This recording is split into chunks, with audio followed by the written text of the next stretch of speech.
The sun was low in the sky that afternoon, casting long shadows over the sleek, modern buildings that dotted the Toronto skyline. I was lounging on the grass in the courtyard of the TD Center, my feet propped up against the edge of a small concrete bench. The air had that warm, early summer feel, the kind that makes you think of relaxation, of nothing more than the moment at hand. I was with a girl I had met a few weeks before, a pretty thing with bright eyes and a smile that made the stress of the week fade away. We were talking, laughing, nothing serious, just the usual back and forth that accompanies a casual encounter in the middle of a city that never seems to slow down. I was enjoying the conversation, but my mind wasn't entirely in it. It wasn't that I didn't find her interesting, she was. It was just that sometimes, especially in a city like Toronto, my eyes would wander, taking in the towering structures around us, the rush of traffic that seemed endless, the people going about their business. The TD Center was an impressive complex, a cluster of glass and steel rising up from the earth, an embodiment of a modern, forward-thinking city. I loved it, and not just because I lived and worked there. It was the kind of place that felt important, even when nothing of importance was happening. But then, something did happen. At first, I didn't notice the crash. It came from somewhere above, though it didn't make sense to my ears at first. I thought it was the sound of construction, maybe a piece of equipment falling, or something being dropped from one of the higher floors. But then the sound became more distinct, almost like a heavy impact, followed by a sickening thud. I turned my head instinctively, my attention snapping to the source of the noise. Above, on the 24th floor of the building across the courtyard, I saw him, a man falling. The sight was impossible, surreal. He was tumbling through the air, arms flailing, his body twisting and spinning like a rag doll caught in the wind. Time seemed to stretch in those few seconds. I was paralyzed, my heart pounding in my chest as I watched him descend. It wasn't like in the movies, where everything happens in slow motion, nor like a moment of pure terror frozen in time. It was just real, a real human being falling to the ground. The impact was instantaneous. A horrible, sickening crash rang out when he hit the ground, followed by a brief, awful silence. For a moment, it felt like the world had paused. People nearby, bystanders, had all stopped, their faces frozen in shock as they stared at the man who now lay unmoving on the granite plaza. The sound of the impact reverberated in my skull, and it took me a second to realize that I had already started running toward him. My feet moved on their own, driven by a mix of instinct and horror. I don't even remember thinking about it. I didn't know how or why I thought I could help him. I wasn't a doctor, or even someone who had any business near an accident like this. But I ran, faster than I thought I could, my body moving with that strange sense of urgency you get when you know something terrible has just happened. By the time I reached him, I could already see that it was too late. He was a mangled mess, his body twisted and broken in ways that didn't seem possible.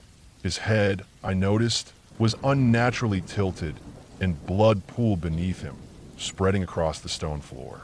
His limbs were splayed at awkward angles, as though they were no longer parts of a human body. A quick glance was enough to tell me that there was no saving him. He wasn't just dead, he was destroyed. I stopped short when I reached him, my chest tightening. It wasn't shock so much as the deep, gut-wrenching recognition of the fact that I had just witnessed a human life, someone's father, brother, friend, lover, end in an instant, in the most horrific way imaginable. A group of people had gathered by then, some closer than others. They were standing around, staring down at him, whispering among themselves. Someone had already called 911, and I could hear the distant wail of sirens growing louder by the second. But there was no rush.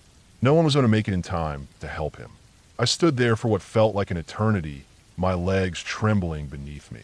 I don't know if it was the shock or the overwhelming realization that I couldn't do anything for him, but my mind felt numb. My senses dulled. All I could hear was the ringing in my ears, the sound of distant voices, and the almost rhythmic thrum of my own heartbeat. The girl I had been talking to earlier was standing a few feet away from me, her face pale, her hand pressed to her mouth in disbelief. She looked like she might cry, or like she might faint right there, but she didn't. None of us did. We just stood there. I looked at the man again. Something about his position stuck with me. It wasn't just the fact that he had fallen from such a height. Anyone would be devastated by that. It was the way he had fallen. I wasn't sure what I was expecting, but this wasn't it. I had read enough about accidents, enough about what happens when someone falls from a great height, to know that it isn't pretty. But seeing it in person, seeing it with my own eyes, it was a different experience entirely. As the minutes ticked by, the area began to fill with more people. First responders, security, others from the office buildings nearby. They began to cordon off the area, setting up barriers to keep us from getting too close. But I was already too far gone. I couldn't stop staring. I couldn't stop thinking about how easily it could have been any one of us, how fragile life was. It wasn't until much later that I found out why he had fallen. Apparently, he had been at a party earlier in the evening, celebrating some sort of milestone with friends. I wasn't sure if he had been drinking or not, but the details didn't matter much at that point. He had been standing near the window, and from what I heard, he was showing off, trying to demonstrate something absurd. He had believed, for some ridiculous reason, that you could throw your weight against the window and it wouldn't break. Like some kind of bizarre challenge or stunt. I suppose he thought the glass was stronger than it really was. It wasn't. It shattered beneath his weight, and he fell straight through the window, plummeting to the ground. They said the window hadn't been reinforced properly, that the glass wasn't as thick as it should have been, and that one misstep, one misplaced movement, had been all it took. I didn't need to know the technical details to understand the horror of it. A life had ended, and it was pointless. There was no grand reason for it, no heroic act, just stupidity, a moment of trying to impress, to show off, and it had cost him everything. In the days that followed, the scene replayed in my mind over and over. The man falling, the sickening thud, the way he lay there broken. Every time I closed my eyes, I saw him again, as though my mind couldn't let go of what had happened. It was a visceral thing, a memory that couldn't be erased. But life moved on, as it always does. People talked about it for a while, about the fall, about how it had happened. People whispered about the man at the party, about how no one had ever thought it could end like this. People discussed what might have been different, what could have been done to prevent it. Some even said it wasn't the building's fault, that maybe it wasn't the window's fault. The blame was spread out in every direction, but it didn't really matter. The man was still dead. Eventually, I went back to my normal life, my normal routine. The office, the long hours, the small distractions. But something had changed. Something had shifted in me after that day. It wasn't just the horror of the fall, the grotesque, visceral image of that broken body on the ground. It was the sudden awareness that everything could end like that, in an instant, in the most senseless way possible. I never forgot the man. I don't think I ever will.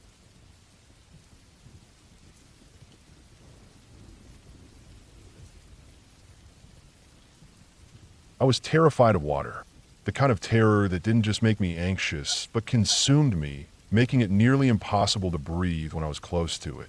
As a kid, I remember my fear being so intense that I would wail like someone was trying to rip me apart whenever anyone even suggested giving me a bath. It didn't matter how warm the water was or how gentle the soap smelled. Just the sight of water made my stomach churn and my heart race. It wasn't that I didn't know how to swim. I didn't even care about swimming. I couldn't even look at a puddle without panicking. It was like the mere presence of water had a mind of its own, one that would swallow me whole if I got too close. I didn't understand it, and neither did anyone around me. Growing up, I was in and out of foster homes. My experiences weren't always easy to talk about. There were a few moments I remember vividly, bits of a past I couldn't quite piece together, but I always felt there was something darker I wasn't being told. I had tried asking, even pleaded at times. Why do I feel this way? Why am I like this? But no one seemed to know the answer. Everyone just told me it was normal that some kids were scared of things like that. It's just a phase, they'd say, but I knew it wasn't. It was more than a phase. It felt like something was wrong with me, like I was broken in some way I couldn't understand. And as I got older, my fear only deepened, particularly when it came to any kind of body of water. Pools, lakes, rivers, oceans, bathtubs, it didn't matter. I couldn't be near it. When I turned 17, A friend invited me to a birthday party at their apartment complex. She was new to the neighborhood, and I had met her only a few weeks before. She was kind, but there was something about her that made me feel uneasy.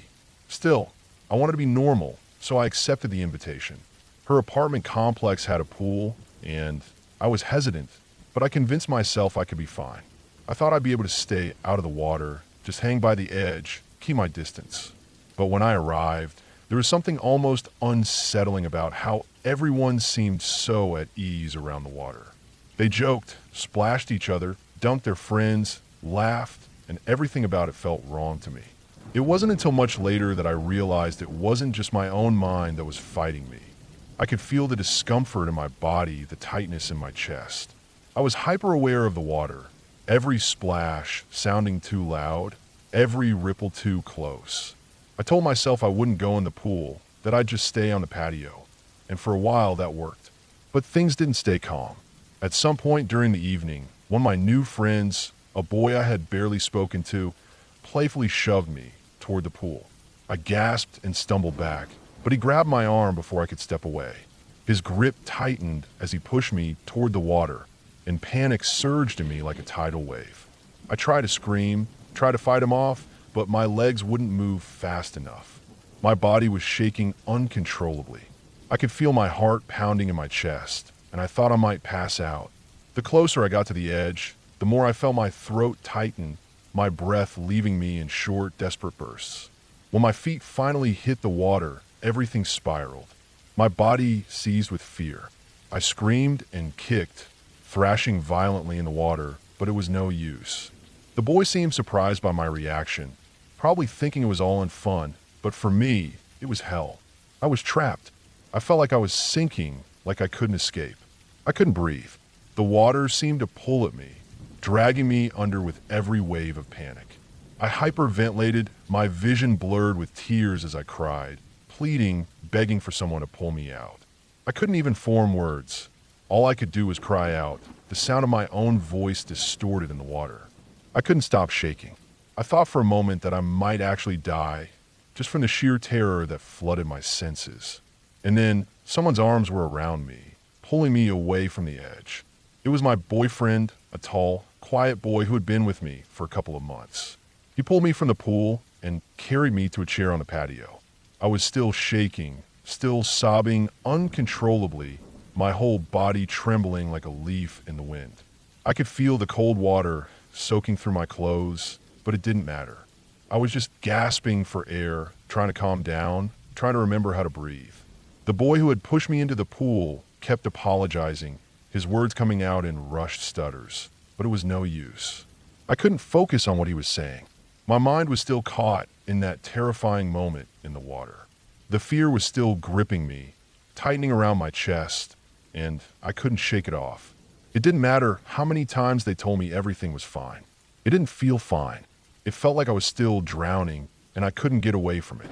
Eventually, I was driven home by my boyfriend. I didn't want to go back to the party, didn't want to be around anyone. I wanted to be alone. When we got back to my foster dad's house, I collapsed onto the couch. The house was quiet, peaceful, and for a moment, I just needed to let myself breathe. My foster dad, who was sitting beside me, didn't say anything. He just wrapped his arms around me and held me there, letting me cry, letting me feel safe again. I clung to him, letting my body relax into his. I didn't want to think about the water anymore. After a while, my foster dad spoke. I hadn't expected him to say anything, but he did. "There's something I've been meaning to tell you," he began, his voice low, almost like he was hesitant to bring it up. I didn't know what he was going to say, but I braced myself. Whatever it was, I felt like it was important. "You were put into foster care because your mother tried to kill you.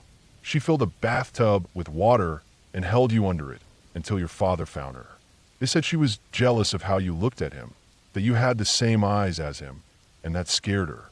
When they asked her why she did it, she said you were looking at her with the same eyes she saw in your father." The words hit me like a brick to the chest. I felt my whole body freeze. The room seemed to spin, and my heart stopped. I couldn't breathe. My foster dad continued, his voice quiet, but I couldn't hear him anymore. All I could hear was the rush of blood in my ears, the coldness of the words he had just spoken. It felt like everything I had ever known, every fear, every tear, every moment of terror, was all suddenly clear. The reason I had always been terrified of water wasn't something that was just normal or a phase. It wasn't just some childhood fear.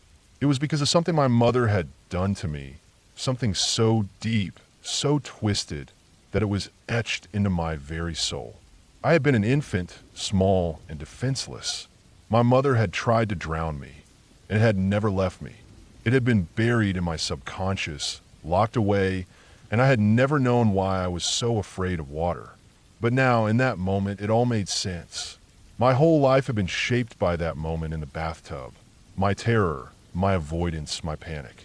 It was like my body remembered what had happened, even if my mind couldn't. I didn't say anything. I couldn't. There were no words that could make sense of it.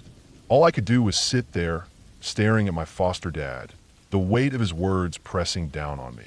I was silent, numb, and I didn't know how to process it. My foster dad hugged me again, and we stayed there for a long time, both of us in the quiet. It wasn't a perfect ending. It wasn't even close to a happy one, but it was the truth. And for the first time, I understood the reason for my fear. The fear that had always controlled my life, that had taken hold of me and never let go. As I sat there, slowly processing the revelation, a cold realization washed over me. The water, the terror, all of it. It wasn't just a fear. It was a memory, a piece of my past that had been buried so deep that I hadn't even known it was there. And now, I had to learn how to live with it.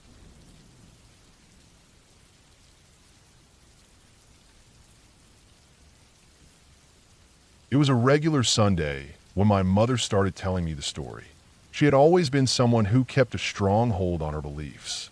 Raised in a strict Christian household, she never entertained the idea of anything beyond the physical world. Ghosts, spirits, or anything supernatural had no place in her understanding of reality. She was unwavering, especially when it came to matters of faith. But this story, the one she shared with me, didn't fit into that neatly packaged worldview. And for the first time, I saw her hesitate, as though the logic she had always relied on couldn't quite explain what had happened. It all centered around her grandmother, Florence. Grandma Florence had always been a force. Tall and imposing when she was younger, she carried herself with an air of authority, though she had softened over the years. As Florence aged, her mind began to slip. The dementia came in waves, making her more forgetful, more confused. My mother often told me stories of the things Florence did in her later years. Some of them funny, others unsettling, but nothing ever made my mother question her understanding of the world, until this story. Florence had a dog named Fluffy, a small, scruffy terrier that had been with her for years. Fluffy was more than just a pet to Grandma Florence. He was her companion, her confidant, and when he died, she didn't know how to cope. According to my mother, it wasn't just that she couldn't part with Fluffy's physical form. It was that she couldn't bear the idea of losing him altogether. So, she had him cremated, and when the ashes arrived, she placed them in an urn on the mantel. But it didn't end there. Florence insisted that every time my mother visited, she had to say hi to Fluffy. She would make Mom shake the urn and speak to the ashes as though the dog were still there, still alive, sitting beside her. At the time, my mother couldn't quite wrap her head around it. It seemed absurd, even sad, but it didn't go beyond that. Grandma Florence was old. She was losing her grip on reality, and these were the things that happened. Then came the day Aunt Lucy died. Aunt Lucy had always been a strong woman. She had a sharp wit and an even sharper tongue. My mother adored her, but Aunt Lucy had never been in the best of health, and when she passed away suddenly, it left the family reeling. They hadn't expected it. She'd always been the kind of person who seemed to be invincible, even as her health had slowly declined over the years. But when Aunt Lucy died, the decision was made not to tell Florence right away. They didn't want her to have the shock of knowing her daughter had passed, especially with her already fragile mental state. It was a difficult decision, but one that seemed necessary to protect Florence from further distress. So, they went through the motions of the funeral, picking out a dress for Aunt Lucy to be buried in, arranging the service, and making sure everything went smoothly without Florence knowing. My mother told me that the day after the funeral, they sat Florence down and explained what had happened. They told her Aunt Lucy had passed away, but before they could explain any further, Grandma Florence stopped them. She looked at them with confusion and concern, her frail hands trembling as she sat in her old rocking chair. "Lucy came by yesterday," she said, her voice weak. She was upset. She kept saying, "They're looking at me. I don't like them looking at me. I told you I didn't want them looking at me." At first, my mother thought it was just another moment of confusion. Florence's dementia had reached a point where she often mixed up events, sometimes talking about things that hadn't happened in years. But the more she listened, the more she realized that this wasn't just a random rambling. Florence was describing things that had happened the day before, at the funeral, things that shouldn't have been possible. Aunt Lucy had always hated the idea of an open casket. She had told her family many times that she didn't want her funeral to have an open casket, didn't want anyone looking at her once she was gone. She was very clear about it.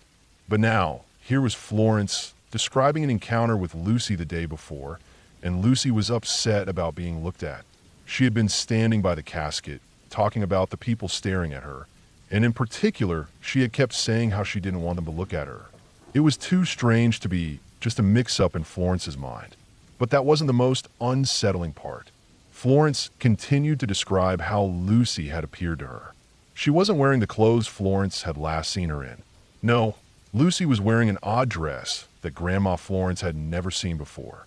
The dress was a simple one, but it was distinct in its design.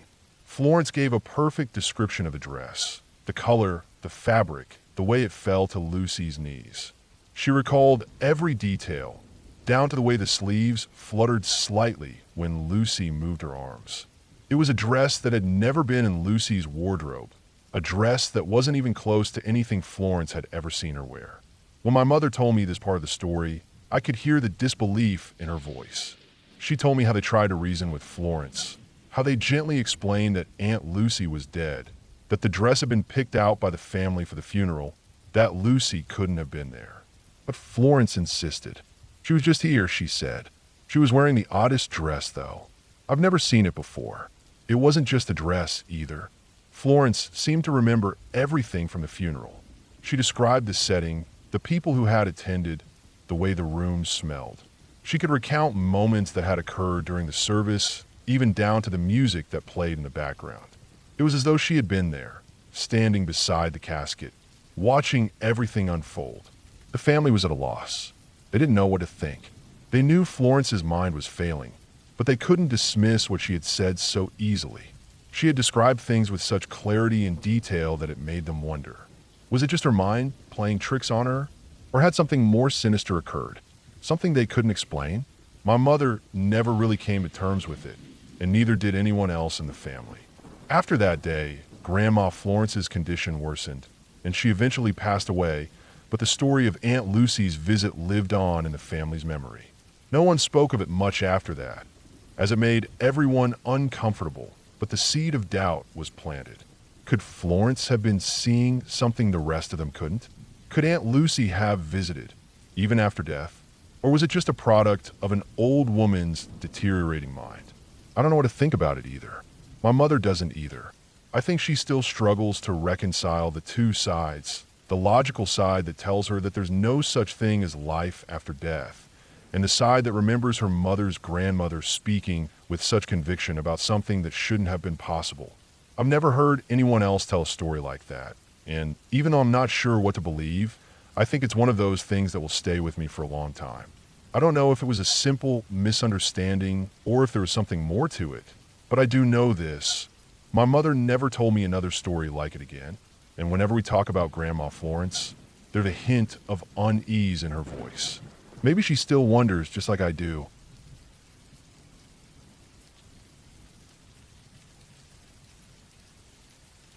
I don't think anyone really understands what it's like to be out on your own, especially when you're not exactly in control of the situation. When I was 17, I was living in a foster home that, to put it bluntly, was a nightmare. There was nothing but abuse and neglect there, so one day I just couldn't take it anymore. I packed my stuff in the middle of the night and ran. I didn't have a plan, and certainly didn't know where I was going, but I knew I couldn't stay there. For the next 8 months, I lived on the streets, hiding when I needed to, working when I could, just trying to survive. It wasn't easy, but I learned quick. I walked miles each day, keeping to the back roads and avoiding main streets. I did what I could to scrounge up food, sometimes asking for leftovers, sometimes finding a job for a day or two. People were usually willing to let me sleep on their property if I gave them a little cash or helped out with chores. I didn't trust anyone, but I knew how to keep my head down. I had to. One of those days, I was making my way into town. I had found a side job helping out at a local farm, doing odd jobs for cash. I was grateful for it. It wasn't much, but it was something, and I had a goal that day. Get there, do the work, and make enough for the next few days. But the walk into town was a killer. It was about 8 miles, and I was tired. My feet were sore from walking on rough roads, but I had no choice. I just had to keep going. Walking. Just walking. Every step felt heavier than the last. I kept my eyes down and my head low, not wanting to attract attention, not wanting to look at anything too closely. The weather was hot, and the sun was beginning to dip lower in the sky, casting long shadows along the roadside. I kept my pace steady, but every now and then, I'd glance around to make sure no one was following me. I'd been on the run long enough to know the signs. That's when I saw it. The truck, an old pickup, rusted and beaten up, passed by me. I didn't think much of it first. I didn't really think about anything except getting to town. But then, just a few seconds later, I heard the sound of the engine roaring again. It was a U-turn. I could hear the truck coming back toward me. My stomach dropped. I didn't like that. It wasn't normal. My heart picked up a beat, and I forced myself to keep walking, not to show that I had noticed. But I could hear the truck slowing down, its tires crunching on the gravel. It was stopping right behind me. The men in the truck started yelling out, catcalling. The words were vulgar and crude. I kept my eyes straight ahead, my jaw tight. It was a trick I had learned early on. If you ignore them, they'll lose interest. I didn't want to look like I was afraid, but fear was gnawing in my gut. These weren't the kinds of men who'd let a woman just walk by without some kind of response. They wanted something. I could hear them getting out of the truck, their boots hitting the ground with heavy steps. They were walking toward me. Fast. That's when I knew they were flanking me. I'd been in enough situations like this to recognize the pattern. I wasn't sure if they intended to rob me or something worse, but I wasn't sticking around to find out. I took off. Thank God for soccer practice all those years. I was fast, and my legs moved before my mind even caught up. I didn't look back. I just ran. The sound of their footsteps got louder, but so did the sound of their truck starting up again. They were chasing me, and I could hear the engine growling as it sped up. The truck was gaining on me. I wasn't stupid. I knew that if they caught me, I was in deep trouble. I pushed myself harder. My breath was coming in sharp gasps, but I wasn't about to stop. My heart was hammering, my legs burning, but the adrenaline made me feel like I could keep going forever. The town was in sight, but it still felt like miles away. I was almost there. I could make it. As I rounded the corner toward the edge of town, I saw a pediatric office on the corner. I didn't hesitate. I sprinted toward it, my shoes pounding the pavement. I could hear the truck still behind me, but it wasn't as close as it had been. They were slowing down. Maybe they thought I was running towards something or someone. Maybe they didn't think I'd make it. I didn't stop running until I was right in front of the office. There was a couple walking out to their car, a baby and a stroller between them. I nearly collapsed in front of them, out of breath and shaking. I didn't care that I looked like a mess. I needed help. I didn't know what else to say. Please help, was all I managed to get out, my voice ragged.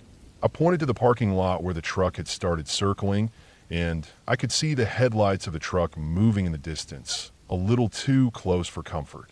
They've been following me, I said, still breathing hard. Please, can I get a ride? Please. I tried to keep my voice steady, but it cracked just a little. The couple looked at me, and for a moment, they hesitated. I didn't blame them. Who wouldn't hesitate in a situation like that? I didn't know who they were, and they didn't know me. But after a few long seconds of silence, they looked at each other and then at me, and I saw them make a decision. They nodded just slightly, and the woman spoke. Get in the car, she said. I didn't waste a second. I climbed into the back seat, and the man drove off, not looking back. The truck followed for a while, but eventually it turned down another street. I didn't breathe easy until we were a few blocks away, out of sight. The couple didn't say much to me after that, but I didn't care. I wasn't sure what I would have done if they hadn't been there. They didn't ask why I was running or where I was going. They didn't ask about my past. They just helped, and that's all I needed. When we got into town, the woman made a call to the cops, telling them about the truck and about me. She dropped me off at a corner near the main square, where I could find my way to the bus station and get out of town. I didn't know where I was going next, but I didn't care. I was safe for now. The truck was gone. The men were gone. But I couldn't help but feel the weight of what had almost happened. I had been lucky. I didn't want to think about what could have happened if those people hadn't been there, but I knew better than to dwell on it. I'd been through enough to know that luck didn't always stick around. Walking away from the corner, I felt a strange mix of relief and exhaustion. My feet still ached from the long walk, but I felt something else too. Something stronger than fear. Something I couldn't quite name. But I knew I wasn't alone in this world, and that thought stayed with me as I disappeared into the crowd. It wasn't the first time I'd outrun danger, and it wouldn't be the last. But as I walked down that busy street, I knew one thing for sure. I could keep going. I could survive. And that, at the end of the day, was all that mattered.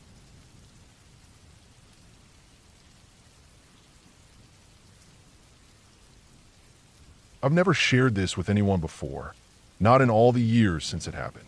Maybe I've been too embarrassed, or maybe I was just too scared to talk about it. But now, as I sit here, thinking about that time in my life, I'm realizing I have to get it out. I need to say it.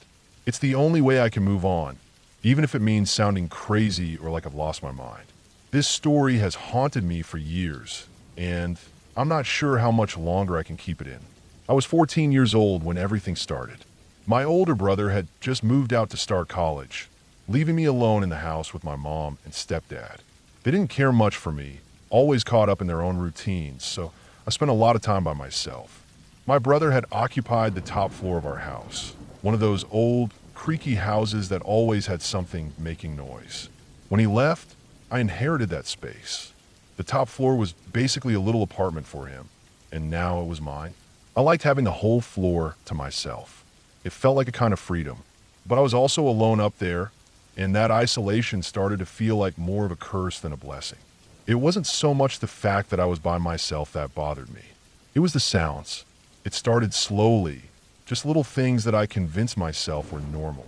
At first, it was footsteps. That's all they were, footsteps. At first, I thought it was just a house settling. Old houses do that, right? They creak and moan, and the floors shift. But the thing about these footsteps was that they didn't sound like the house. They were rhythmic, deliberate, like someone walking from one room to another. And they always seemed to be coming from the hallway outside my bedroom, just out of my line of sight. It was easy to brush it off at first. I'd tell myself that the house was just shifting, that maybe my mom was walking around late at night, or that the wind had made the door rattle. But it happened too often to ignore. Every day, at some point, I'd hear the footsteps. Sometimes they'd stop right outside my door. Sometimes I'd hear a door slam, though it wasn't exactly a slam, more like a door quickly shut and then the air pressure change, making it rattle on its hinges. I knew nobody was in the house except for me, so I started to get curious, maybe even a little paranoid. On nights when I couldn't sleep, I would lie there pretending to doze off, but really just waiting for the sound. And then it would come, the footsteps. I'd hear them move down the hallway, closer and closer, until they were right outside my door. I was always so scared to get up and look. What if someone was really there? What if it wasn't just my imagination? Eventually, the fear turned into a kind of routine. I spent weeks being brave enough to get out of bed and investigate. I'd quietly open my door and peek down the hallway, but every time I did, nothing was there. Just silence, stretching out in the dark. After a while, I started ignoring it. Maybe it was just my mind playing tricks, I told myself. Maybe it was the house creaking. But then came November.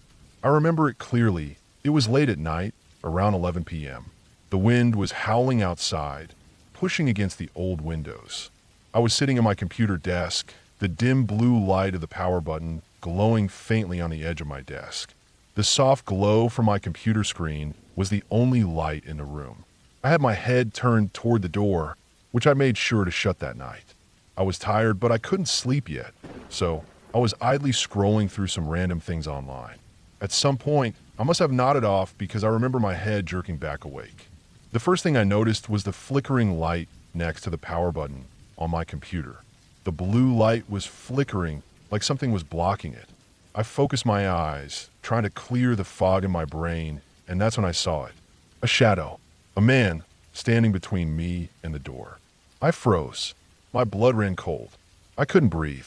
At first, I thought it was just a trick of my tired eyes, but no.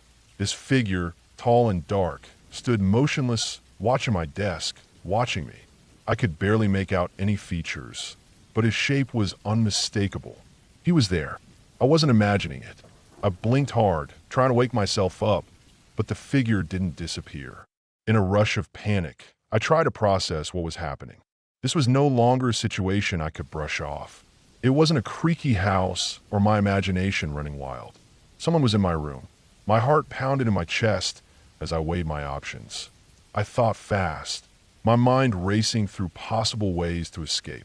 I knew the door was open because the figure had come in somehow. My plan was simple. I'd roll out of bed quietly and make a run for it. I had to get out of the room, but the second I shifted my body to get out of bed, the figure turned. And he looked right at me. My breath caught in my throat. There was something wrong with his face. I couldn't make it out at first, but as we locked eyes, it became clear. He didn't have one. It wasn't like his face was hidden by a mask or turned away from me. No, there was nothing there. Just a black void where his features should have been. A deep, empty space that swallowed everything around it. It was like he was a shadow, but somehow more than that. I tried to move. I tried to scream, but my body wouldn't obey. It was like my muscles had turned to stone. I couldn't speak, couldn't yell for help. My mouth opened, but only weak squeaks came out. I was paralyzed, unable to do anything except stare at the void that was this figure's face. He wasn't even moving, but somehow, before I could make sense of anything, he was there, right next to my bed. I rolled backward, trying to get away, but it was like my limbs didn't belong to me. I felt as if I were trapped in a dream, my body heavy and sluggish. I couldn't move, couldn't scream. The room seemed to close in on me. I thought I was going to pass out, or worse, that I was going to die right there in my bed. Then he reached out. His hand came toward me, slowly, deliberately, and he touched my face. It was cold, icy, and it sent a jolt through me. As soon as his fingers made contact with my eyes, everything went black. Just like that. I blinked, and then nothing. I could breathe again. I could move again. I could speak again. The room was still, silent. No figure, no presence, nothing. I scrambled out of bed, my legs trembling beneath me. I rushed to the door, my heart hammering in my chest, and I threw it open. The hallway was empty. The silence was deafening. I don't know how long I stood there, staring into the dark hallway, trying to make sense of what had just happened. I remembered shutting the door earlier, but now it was wide open. The thought hit me like a freight train. Had I shut it? Was I imagining it? I couldn't say for sure. All I knew was that the door had been shut when I fell asleep. But now it was open. I don't remember going back to bed that night, but I must have. I just remember waking up the next morning, the sunlight filtering through the curtains. My room was normal again. The door was closed. There were no shadows, no flickering lights. But I couldn't shake the feeling that something had happened. Something that didn't make sense. Something that would stay with me forever. I never told anyone about that night. Not my mom. Not my stepdad. Not my brother when he came home. I told myself I was just tired just imagining things. But deep down, I knew what I saw. I knew what happened. And I could never explain the door. That door haunts me. It's the only thing I can't explain away. I don't know if it was a trick of the mind or something else entirely, but whatever it was, it's left me with a fear I can't shake. A fear of the dark, of things I can't explain, of being alone. And that fear stays with me every night, even now. And the door? I still check it every night before I go to sleep. I make sure it closed, but the memory lingers. And I'm never really alone in that room anymore.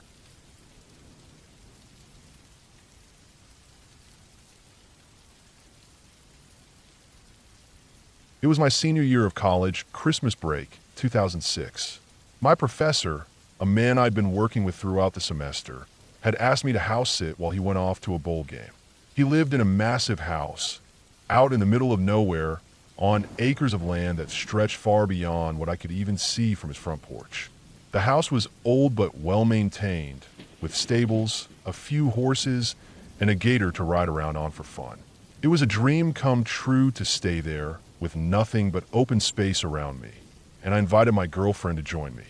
She was into the idea of getting away from the city, having some privacy for a few days, and living in a place that seemed to belong to another world. The first couple of nights were uneventful. We explored the property, rode the gator, checked out the barn, and walked around the fields, taking in the fresh air and quiet solitude. There was a small dog, a little white fluff ball that belonged to my professor, who was generally pretty well behaved, but that first night, she'd start barking out of nowhere. We figured it was probably coyotes or some other animal in the distance, and when she wouldn't stop, we decided to lock her inside for the night. We just assumed she was barking at some raccoon or whatever creatures roamed the land at night.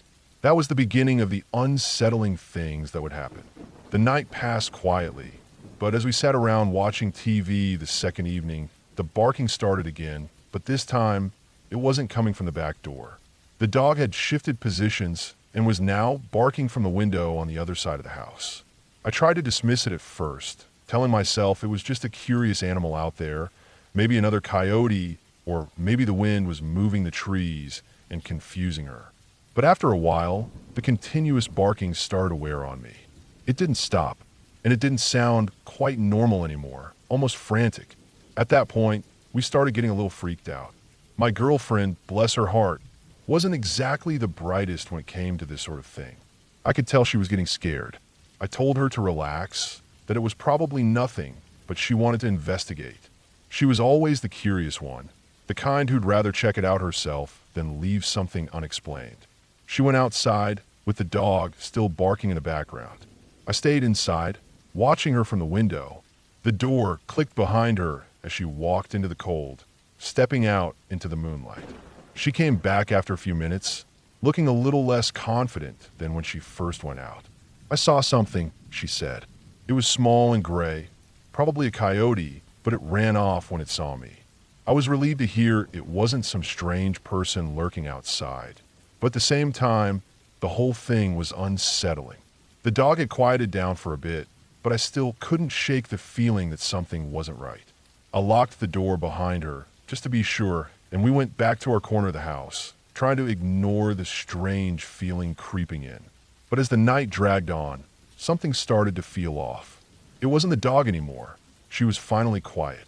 Instead, it was a silence that pressed in on us. One of those quiet nights where the only sound you can hear is your own heartbeat. And that's when I heard it. At first, I thought it was my mind playing tricks on me. I was lying in bed, the room dark except for the faint glow from the TV, and I heard sound. It was so soft, almost a whisper, but there was no mistaking it, a lullaby. A faint, eerie lullaby. It was so out of place that I froze, my heart thudding in my chest. I lay there, not moving, listening. It sounded like a young girl's voice, singing a tune I couldn't quite place. I didn't want to say anything to my girlfriend. I didn't want her to get even more freaked out than she already was. I convinced myself it was just the wind or the house settling. But then she spoke. "Did you hear that?" she asked, her voice trembling. "That little girl's voice?" I didn't answer. I didn't know what to say. I could feel the air in the room thicken with tension, the darkness suddenly feeling much heavier. "Look, get the fuck out of here," she said, almost in a whisper, her eyes wide and scanning the shadows. I didn't argue. I had been hearing the same thing, and as much as I didn't want to admit it, I was terrified. My mind raced, trying to piece together what was going on, but it was no use. I grabbed my jacket, and we moved quickly, as quietly as possible, toward the door. I don't know why, but I called a friend, someone I knew would keep me talking, just so I didn't have to be alone in the dark. The whole time, I was looking over my shoulder, half expecting to see something moving in the shadows. We walked out to my car, every step feeling like it was taking forever, my nerves stretched so tight, I felt like I was about to snap. Once we got in the car, I didn't turn back. We drove off the property, not looking back at the house that had, just a few hours ago, seemed like the perfect place to escape to. The phone call with my friend helped to keep me calm, but as we drove further away, the weight of the fear slowly lifted. By the time we reached the main road, I felt like I could breathe again, but I didn't sleep that night. My mind kept going over every little detail, trying to make sense of what had happened. The dog barking, the strange sounds, and that voice. And the worst part was, I couldn't figure out what any of it meant. There were no ghosts, no supernatural explanations. It was just wrong. The next morning, I went back to the house. I didn't want to, but I knew I had to clean up, make sure everything was in order before my professor came back. The dog was fine, although she seemed a little off, almost as if she too knew something had happened. I tried to go over everything in my head. What had we heard? What had we seen? But I came up with no answers, just more questions. I went through the motions, cleaning, tidying up, but every creak of the house, every gust of wind that rattled the windows, made my skin crawl. I was almost relieved when it was done, when I could finally leave. I locked up, said goodbye to the dog, and left, never looking back.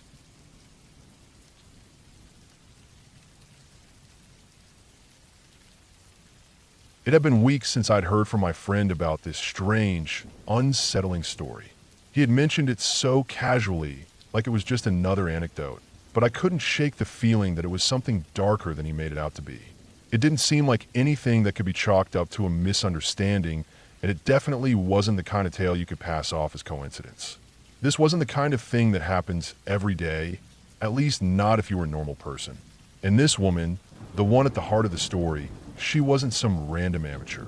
She was a serious hiker, a seasoned outdoorswoman who could survive in places most people wouldn't dare to visit, much less spend a night or two in. Her name, if I remember right, was Sarah. She wasn't someone I knew personally, but my friend's uncle had known her. She was one of those kinds of people who had been climbing, trekking, and camping for years, always going off on some solo adventure. No fear. Not like the kind of people you find doing casual weekend hikes. She had done remote trails in places like Alaska, the Rockies, and the Sierra Nevada mountains, places that were known to be dangerous. Yet, somehow, she always came back with stories about how she'd conquered whatever the environment threw at her. She was the type of person who made the wilderness her playground. To her, every challenge was just an opportunity to learn something new about herself and the world. It was that experience that made this story so chilling. No one expected anything to go wrong. No one thought that a person like Sarah would ever encounter something she couldn't handle, much less something that would turn into a real-life nightmare. It all began with her deciding to do the biggest trip of her life. Sarah wanted to push her limits, see what else the wilderness could throw at her. She had been to so many different places over the years, but this one felt different. It was going to be something special. She chose to go to the Andes Mountains, a rugged, untouched expanse that not many people ventured into alone. The mountains were vast, cold, and unforgiving, but for someone like her, they were the perfect challenge. From what I heard, Sarah was in her early 30s at the time. She was fit, strong, and had that quiet confidence that comes from years of survival experience. She had her gear, a few supplies, and of course, a camera to document her journey. It wasn't just about the adventure for Sarah. She also had this deep appreciation for nature, capturing the beauty of the wild through her lens. Sarah didn't tell many people about the details of her trip. She liked to keep her adventures private. But from the few things I heard from my friend, she had planned to be out there for about 2 weeks. Her itinerary was a mix of tough terrain and isolated campsites. She wanted to push herself both physically and mentally. The kind of trip where you get lost in nature, away from the distractions of the world. No cell phones, no internet, just her and the land. The first few days went by without incident. She hiked through the roughest parts of the Andes, took photos of the spectacular views, and camped in some of the most remote places you could imagine. She was used to it by now, setting up her tent in the middle of nowhere, cooking her own meals over a small stove, and spending hours in solitude. But that solitude wasn't new to her. Sarah had always thrived in the quiet. She had learned to be at peace with it, even to appreciate it. It wasn't until the 7th or 8th day that something started to feel off. She had set up camp one evening in a secluded area, the kind of place where few people would ever venture. unless they knew exactly what they were doing. The weather had taken a turn for the worse, the wind picking up and the sky turning gray.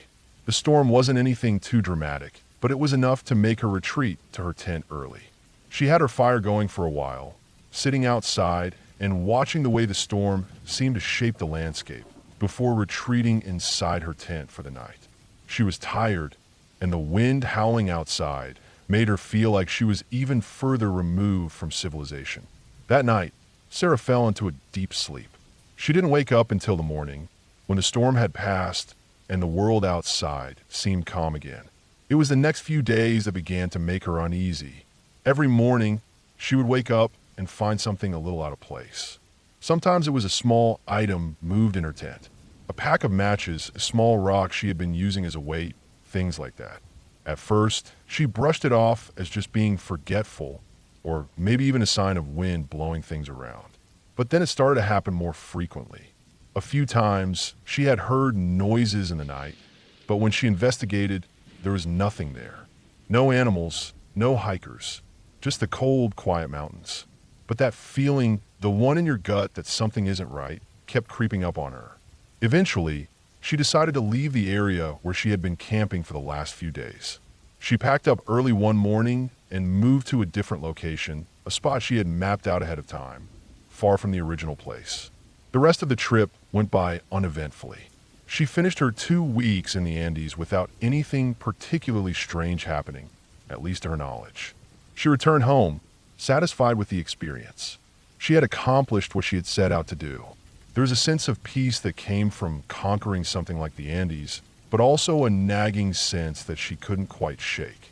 It wasn't until weeks later that the true horror of what had happened during her trip was revealed. Sarah had sent her film to be developed. She was an avid photographer, after all, and had taken hundreds of pictures during her hike.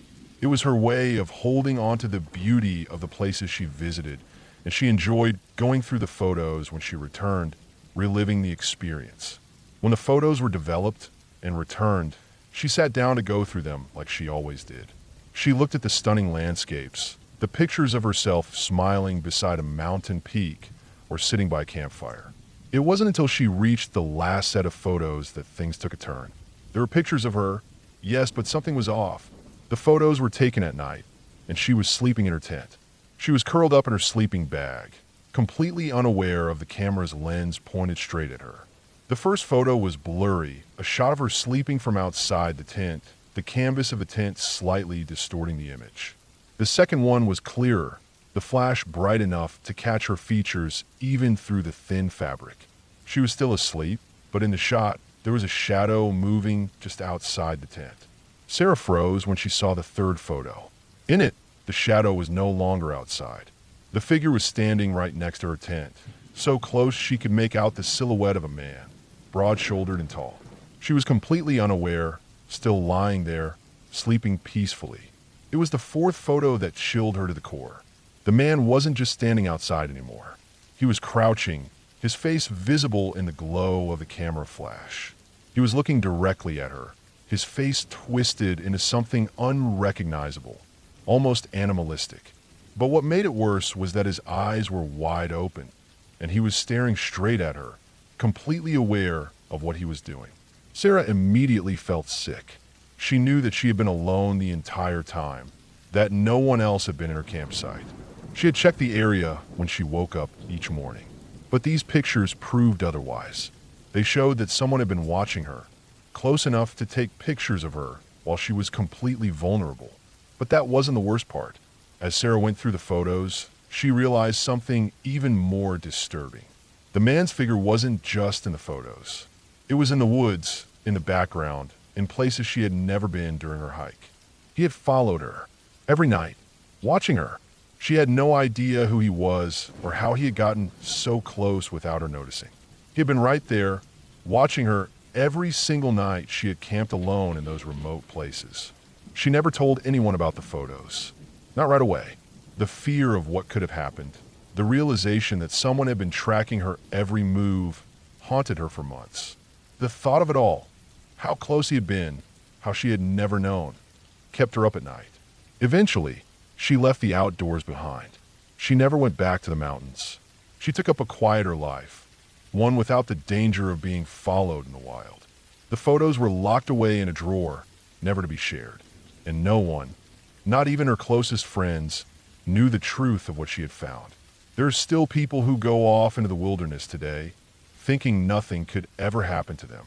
But Sarah learned the hard way that the wilderness isn't just dangerous because of the wildlife or the environment. Sometimes, the real danger comes from the people you never see coming.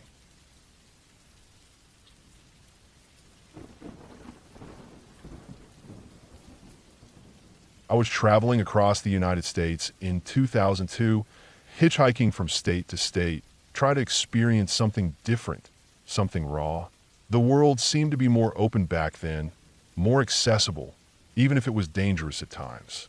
I just left a small town and was on my way to a rainbow gathering in the Mark Twain National Forest just outside of Ironton, Missouri. The rainbow gathering was supposed to be this beautiful, peaceful place where like-minded people gathered to commune with nature, share food, music, and ideas. But at that moment, it was just a spot on a map to me, something to look forward to, and something that kept me going. It was late when I finally made it to the road that led into the forest. The moon was only half full, and the sky was covered in a thick layer of clouds. The wind had started to pick up, rustling the dry leaves that covered the ground. I'd been dropped off at the entrance by an older guy who looked like he'd been living out of his van for months. He'd been friendly enough, though, offering me advice about the road ahead, talking about the rain that was supposed to come through the next day. The thing about hitchhiking at night is that you never really get a full sense of where you are, especially when it's so dark you can't even see the shapes of trees around you. The road before me was nothing more than a narrow, winding path that seemed to disappear into the forest. I couldn't see the stacked stone cairns that would have marked the way to the seed camp location, but I knew I was close. I'd been given directions by a few people I'd met along the way, but nothing ever seems as clear in the dark, especially in a place like this. I figured it'd be better to wait until morning to head in. I wasn't in any rush. I wasn't afraid of being out here alone, though I knew there was always some risk when you were this far from civilization. But I wasn't alone for long. A few other travelers, a couple who had been following the same path for days, pulled over beside me.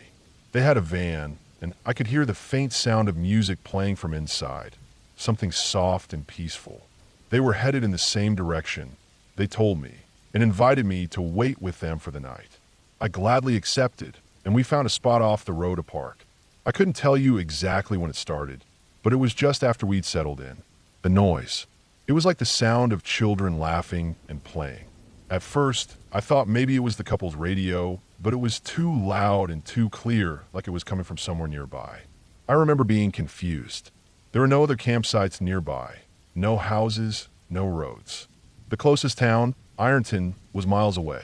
It wasn't possible for there to be a playground or a park nearby, but the sound of children was undeniable.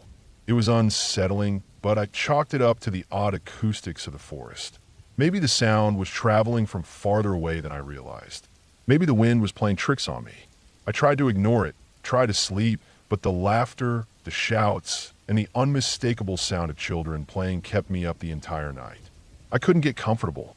Every time I closed my eyes, the noise seemed to grow louder, more pronounced, like a group of kids playing some sort of game, right there in the woods. It didn't make sense. The whole night felt like a fever dream. When morning finally came, I was relieved. I hadn't slept much, but the sunrise felt like a new beginning. The light filtering through the trees made everything look different, less ominous. The couple and I packed up our stuff, got our gear together, and headed out on the road to find the seed camp. The first thing I noticed when we arrived at the site was the quiet.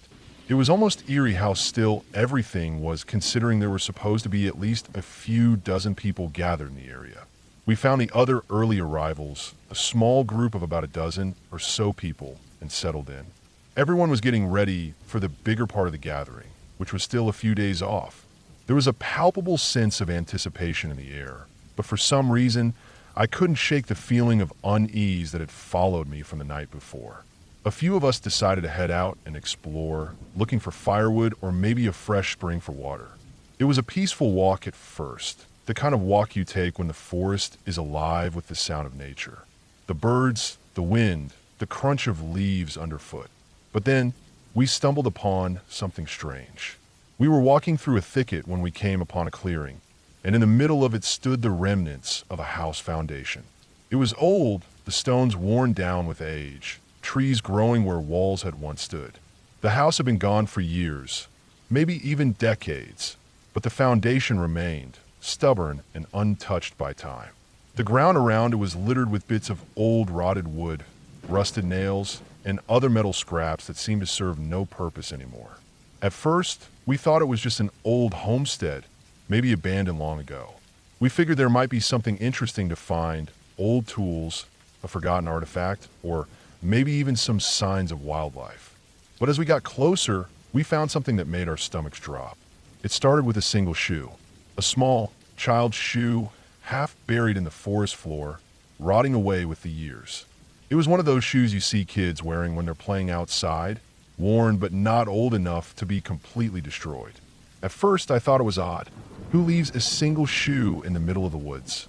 But then we found another, and another. The further we searched around the foundation, the more shoes we found. Dozens of them, maybe hundreds. Some were old, others looked more recent, but they were all child shoes. There were dress shoes, tennis shoes, sandals, jelly shoes, you name it. Shoes of all kinds scattered around the area, rotting in the dirt. And it wasn't just a few shoes. It was like an entire collection had been dumped here, or maybe discarded. The shoes were everywhere, in piles, some half buried in the earth, others just left in the open, deteriorating in the elements. I remember stopping for a moment, trying to process what I was seeing. There were no other signs of life here. No broken furniture, no signs of family living there. Just shoes. A vast, silent graveyard of forgotten children's footwear. There was something haunting about it, something deeply unsettling. It didn't feel right. It didn't make sense. The more I looked at the shoes, the more I felt like we shouldn't be here, like we'd stumbled onto something we weren't meant to understand. None of us spoke. We didn't need to.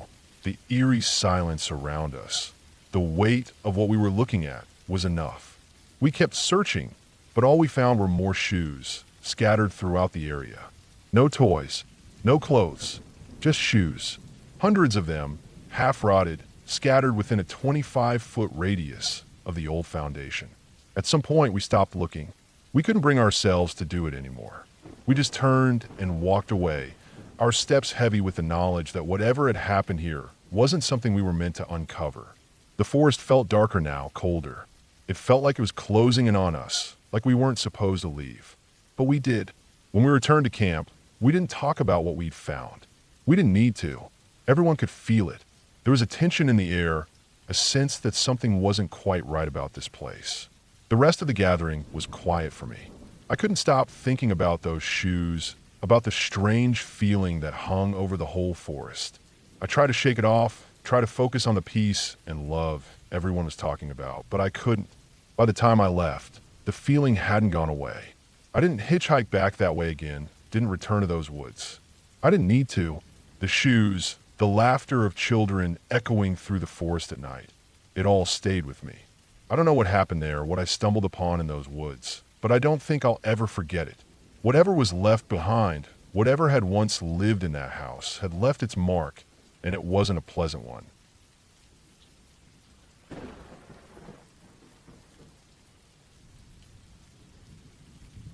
I was 13 years old, living in a small town in rural Zimbabwe, a place where the pace of life moved slower, and the noise of the city was a distant echo.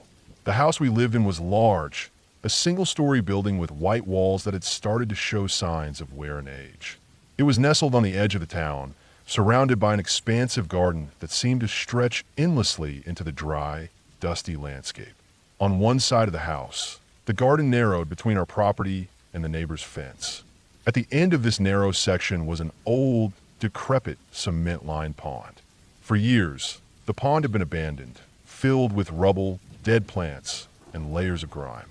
It had always looked like something out of a forgotten time, as if it was a relic that had been left behind and left to rot. I remember the day I decided to clear the pond.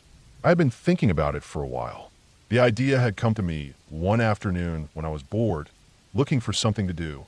I figured I'd clean it up and maybe turn into something useful again, maybe even fill it with water, though I wasn't sure exactly what for. I spent days pulling out the chunks of concrete, the tangled weeds, and the broken branches that had piled up over the years. It wasn't much of an improvement, but I figured I'd made some headway. It was a project, a way to kill time, but that's all it was, something to keep me busy. On this particular afternoon, my friend Dan came over. We were the kind of friends who just hung out together, doing stupid stuff to pass the time. We would climb trees, mess around in the garden, and explore the property. It wasn't unusual for us to find ourselves in random places, doing random things. We didn't have much to worry about, especially not out there in the country. It felt like nothing could touch us in that vast expanse of land. But on that day, something changed. I don't know what it was, but I felt it. Dan and I had been running around the garden, laughing and joking, when I found myself heading toward that narrow section of the garden. I don't know why I was running in that direction. It wasn't like I'd planned to go that way, but my feet carried me, and before I knew it, I was charging down the narrow path toward the pond. I was laughing, as usual, but then in a split second, something shifted. A cold, unmistakable wave of dread washed over me. It hit me out of nowhere like a slap across the face. I felt my heart race and my breath catch in my throat. The air around me suddenly thick and suffocating. It wasn't just fear. It wasn't just the kind of fear you get when you see something spooky or hear something strange. This was different. It was a primal fear deep in my bones, as if some part of my brain was screaming at me to stop, that something was terribly wrong. I tried to shake it off, but the feeling only intensified. My feet felt heavy, like I couldn't move properly. I slowed down and my body froze. Every part of me was screaming to stop, to turn around, but my legs wouldn't obey. I was locked in place, staring at the pond, breathless, as if I had been turned into stone. The pond sat there, still and lifeless, the cracked cement walls casting strange shadows in the afternoon sun.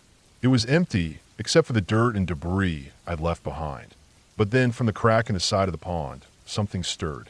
My heart skipped a beat. At first, I thought it was just a trick of the light, or maybe my eyes were playing tricks on me. But no, a long, sinuous shape emerged, its sleek, dark body slithering out of the crack like something out of a nightmare. It was a snake, a Mozambique spitting cobra. The moment I saw it, everything else faded away. There was no noise, no movement except for that thing slithering out of the crack in the pond. It moved slowly, deliberately, its body coiling and uncoiling in a way that made my stomach churn. I couldn't look away, even though every instinct I had was telling me to run. This wasn't just any snake. This was one of the most dangerous creatures I could have encountered. A Mozambique spitting cobra, large, venomous, and aggressive. Its hood flared slightly as it emerged, its eyes cold and calculating. I could feel my body screaming at me to move, to get away, but I couldn't. I couldn't do anything. I was paralyzed, rooted to the spot by the fear that had seized me. The cobra's tongue flicked in and out of its mouth, tasting the air, sensing me, and I knew, deep down, that it could strike at any moment. The thought of its venomous fangs sinking into my skin sent a cold shiver through me. I knew the consequences. A bite from one of those snakes was deadly. They were fast, and they didn't hesitate. And I had been running, heading straight for that very spot, unaware that it was home to one of the most dangerous creatures in the region. The seconds felt like hours. I couldn't move, couldn't breathe properly. I felt like I was suffocating, but at the same time, I couldn't tear my eyes away from the snake. It was there, right in front of me, its body winding around the crack, as if it had made itself at home in the very place I had cleared. It was a strange, overwhelming mix of awe and terror. I had never felt anything like it. The snake's hood widened slightly, as if it were sizing me up, assessing whether I was a threat. It wasn't until the snake began to move again, this time slithering slowly toward me, that my body finally responded. Slowly, painfully, I began to take a step back. Then another, and another. My heart pounded in my chest, and my legs were shaking, but I knew I had to get away. I didn't dare take my eyes off the cobra, knowing that if I did, I might lose my chance to escape. I moved backward, step by slow step, until I was far enough away from the pond that I felt like I could breathe again. I don't know how long I stood there, just staring at the snake. I couldn't tell you how I felt after that, but I knew one thing for certain. I had been saved by something I couldn't explain. I don't know why I stopped. I don't know why I froze like that, but I was sure that if I had taken one more step forward, it would have been too late. The snake wouldn't have hesitated. It would have struck. The next day, my father decided to refill the pond. I had told him about the snake, but he didn't seem too concerned, maybe because it wasn't the first time one had been spotted on the property. But I could see the look in his eyes when I told him what happened. He didn't argue. He just nodded, and the next day, the pond was filled with sand. It wasn't a beautiful solution, but it was a practical one. We couldn't risk having a snake like that so close to the house. Years have passed since then, but I've never forgotten the way that fear felt. I still don't know what it was that stopped me in my tracks that day. Maybe it was instinct, a warning from some deep part of my brain that I couldn't understand. Or maybe it was something else. But the truth is, I'll never know. What I do know is that I came face to face with one of the deadliest creatures I could have encountered, and for some reason, I walked away from it. I think about that moment often. I think about how close I came to losing everything. And I realize that sometimes life has a way of throwing us into situations where we have no control, where the difference between life and death can be measured in seconds, in choices that we don't even fully understand. But in that moment, I was lucky. I don't know how or why, but I was. And that's something I'll never forget.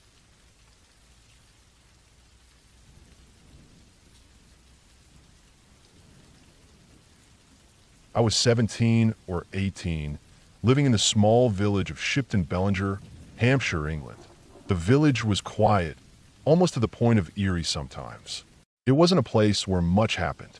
There were two neighboring towns nearby, forming an oval shape around the area. Most people who lived there would tell you it was the kind of place where you could leave your door unlocked and your neighbors wouldn't be strangers.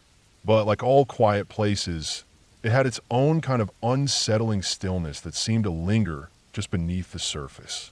I'd always struggled with sleeping. As a teenager, it wasn't something I could really control. I'd lie in bed for hours, trying to quiet my mind, trying to get some rest. Eventually, I got into fitness.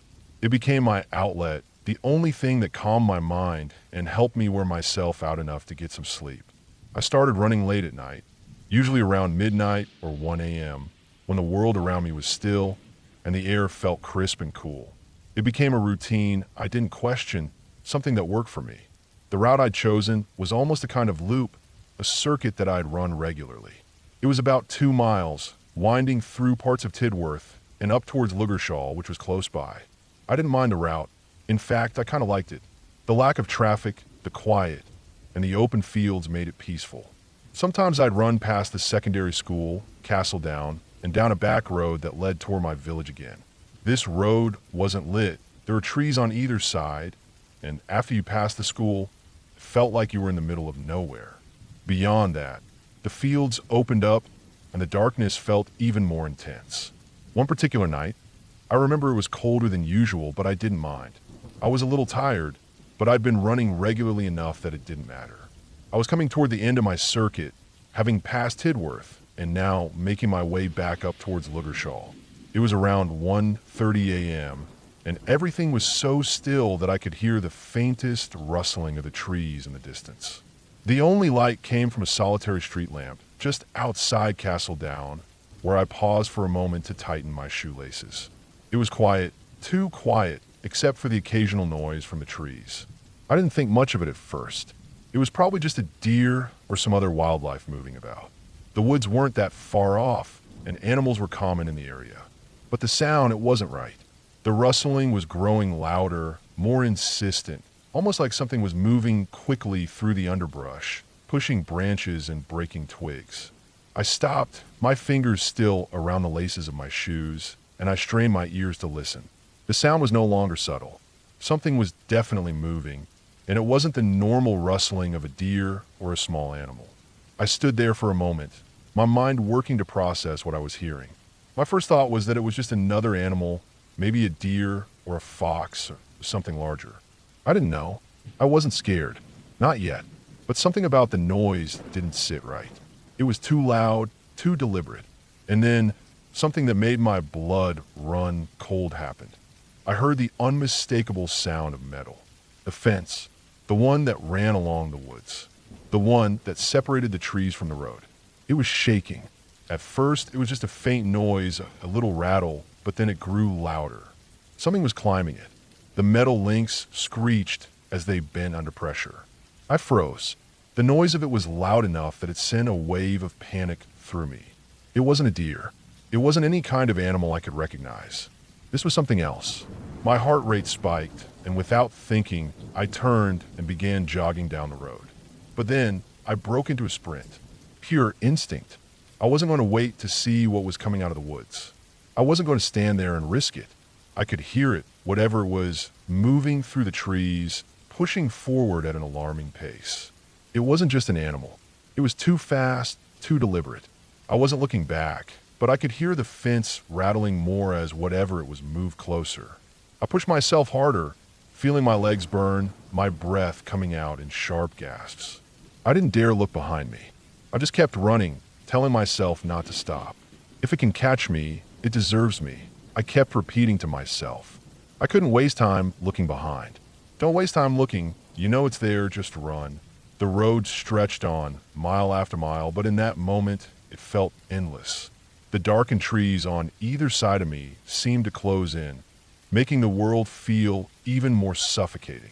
The cold air seemed to freeze the breath in my lungs, and my legs, though burning with exhaustion, moved faster. The sound of whatever was behind me, if it was even behind me, kept pushing me forward.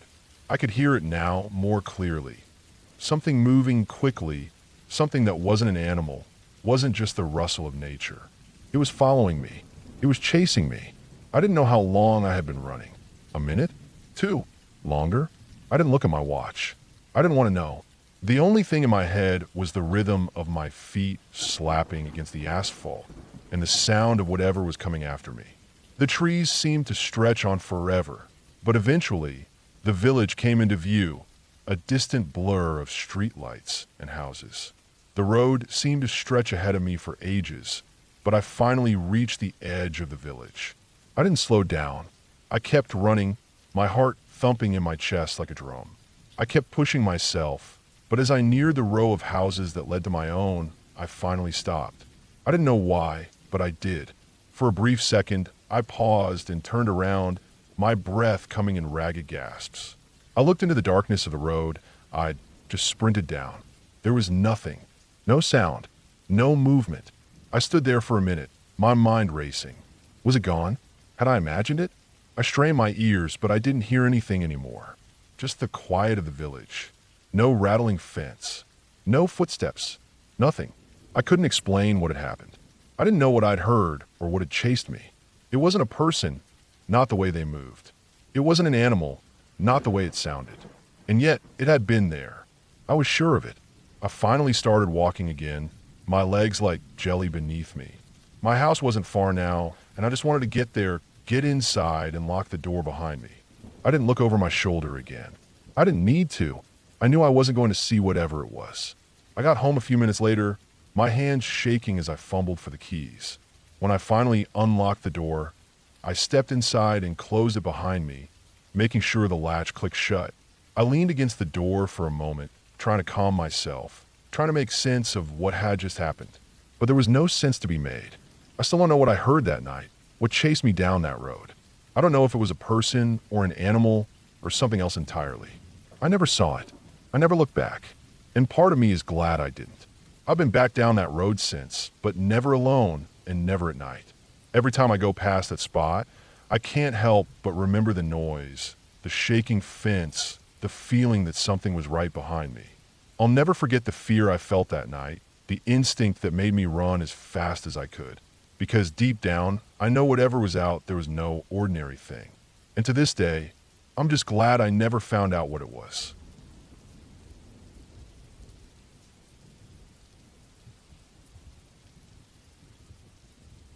The night everything changed started out like any other evening.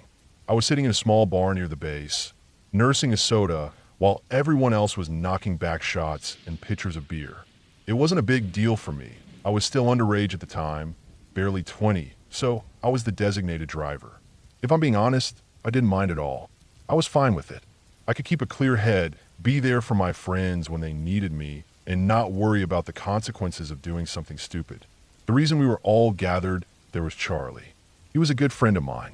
We'd served together in Iraq, and even though he'd taken a frag to the leg during a patrol, I always figured he was one of the lucky ones. He made it through. He came home. He'd survived the worst.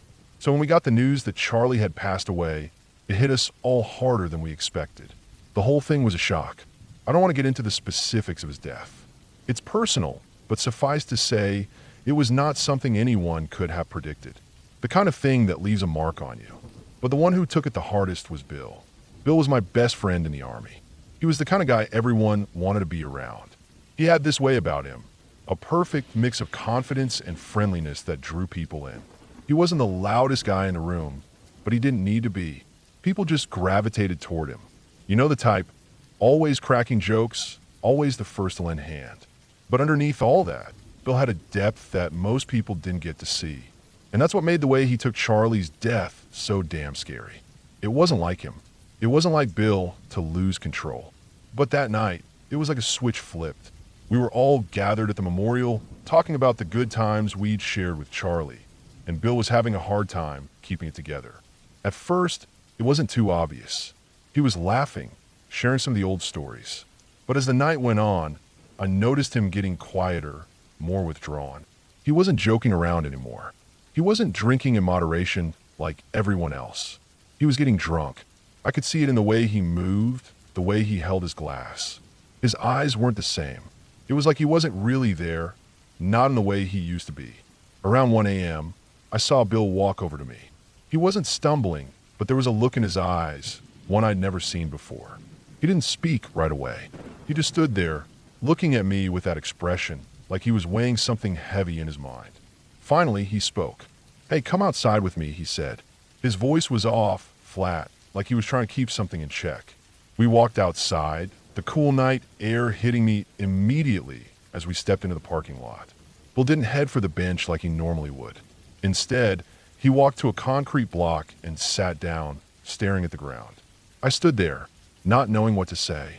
I knew something was wrong, but I didn't know what. He didn't say anything for a long time. And then, like a punch to the gut, he spoke the words that I never thought I'd hear from him. "Gatos," he said, his voice barely a whisper. "After I go home tonight, I'm going to kill myself." My heart stopped. I froze. It was like the world suddenly went silent, and all I could hear was the pounding in my ears. The air felt thick, like I was suffocating. I couldn't believe what I had just heard. My first instinct was to grab him, shake him, make him see reason, but I couldn't. I was paralyzed.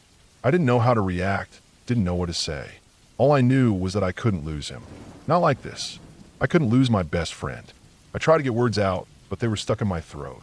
I finally managed to say something. "Bill, no, you don't mean that. You can't mean that. Please, man, talk to me. Don't do this." But he wasn't listening. He wasn't hearing me.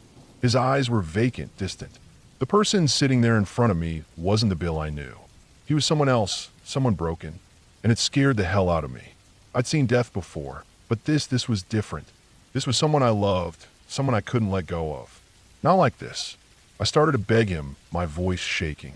Tears were coming now, but I couldn't stop them. I wasn't the kind of guy to cry, not in front of anyone, but I couldn't hold it back.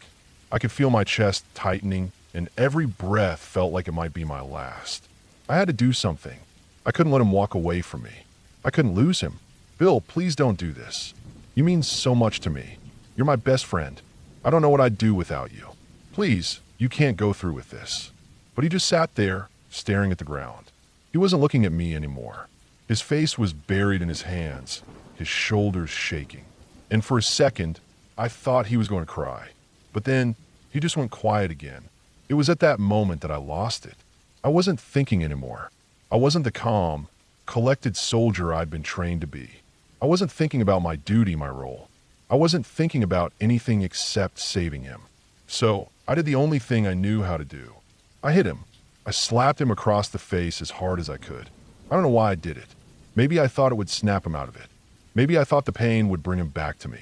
But whatever the reason, it worked. Bill's eyes shot up to meet mine. He blinked a few times, like he was trying to focus. And then, for the first time that night, I saw something in his eyes that wasn't empty. He was back. For a brief moment, the man I knew was there. He was alive, and it made my heart feel like it was going to explode with relief. He started to break down, and I just held him. I didn't know what else to do. I wasn't letting him go. Not now. Not ever. We stayed like that for a while. I don't know how long. The world felt frozen in place, like time had stopped. Eventually, some of our other friends showed up. They'd seen us out in the parking lot, and I guess they knew something was wrong. They came over, pulled him into a group, and talked to him. I didn't listen to the details of what was said. I couldn't. I was too shaken, too scared to process it. All I knew was that Bill was still alive, and he wasn't giving up. Not tonight. Not yet. Once he was a little calmer, I made the decision to take him back to the barracks. I didn't care if it was the middle of the night. I couldn't leave him alone. I couldn't let him go home to do something I'd never forgive myself for. So I threw him in my car and drove. The whole ride back, my heart was still in my throat. I couldn't stop shaking. I couldn't stop thinking about what could have happened. When we got back to the barracks, I didn't let him go to his room. No way. I wasn't taking any chances. I walked him to his room, but before he could go inside, I grabbed him by the shoulder and pushed him into the closet. He didn't fight me. He didn't even seem to care. He was beyond caring at that point. But I wasn't going to let him hurt himself. Not tonight. I closed the door and sat against it, my back pressed against the wood. I don't know how long I stayed there. Hours, probably. My eyes were red and swollen from crying. My hands were shaking, but I didn't care. I wasn't leaving him alone. Not when I didn't know what he was capable of in that moment. The next morning, Bill woke up and asked why he was in the closet. He didn't remember any of it. He didn't remember what he'd said to me. Didn't remember the way he'd broken down. I didn't even try to explain. I just told him the truth. I told him he wasn't drinking anymore. Not for a long, long time. And that was that. It was over. He was safe. But I couldn't forget what happened that night. The terror, the fear, the helplessness I felt, those feelings stayed with me. They didn't go away. I never want to feel that again. It wasn't my own life I was fearing for. It was his. It was always about the people you love. When you're in the army, you see things. You go through things. You learn to survive. But that night, I learned something else. Sometimes survival isn't enough. Sometimes you have to be there for the ones you care about, no matter what. Because it's not just about your life. It's about theirs. And that's what scares me the most. Losing someone you love. That's the real nightmare. It's been a year since that night, and Bill's still here. He's still my best friend.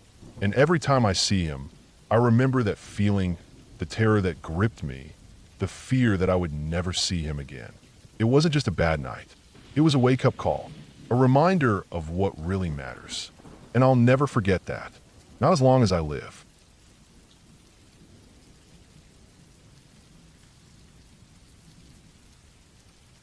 It was a summer night, the kind that felt like it would last forever. The moon hung low, a pale disk in the sky, so clear that you could make out the jagged edges of distant mountains. The air was thick with heat, and even though it was late, the warmth clung to my skin. I was in the 7th grade, not yet a teenager, but old enough to know that this night, this moment, would be one of those things you would talk about for years, the kind of story that gets passed down like a family heirloom. But back then, I didn't know how it would turn out. All I knew was that it was supposed to be an adventure. I was staying at my best friend's house, which sat on top of a hill in a rural area just outside of small town. The kind of town where everyone knew everyone, where the gas station was the most happening place on a Friday night. His house wasn't anything fancy. An old farmhouse that had been there for decades, with faded blue siding and a wraparound porch that creaked underfoot. It was the kind of house that felt like it had stories to tell, stories that nobody bothered to listen to. But it was ours that night, and for once we felt like we owned the world. We had planned this for weeks, the perfect summer night to cause a little trouble.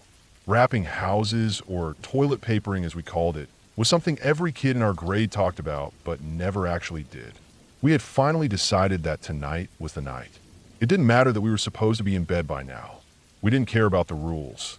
Rules were for people who didn't understand what it meant to be free, to be 12, and to have the whole world stretching out before you.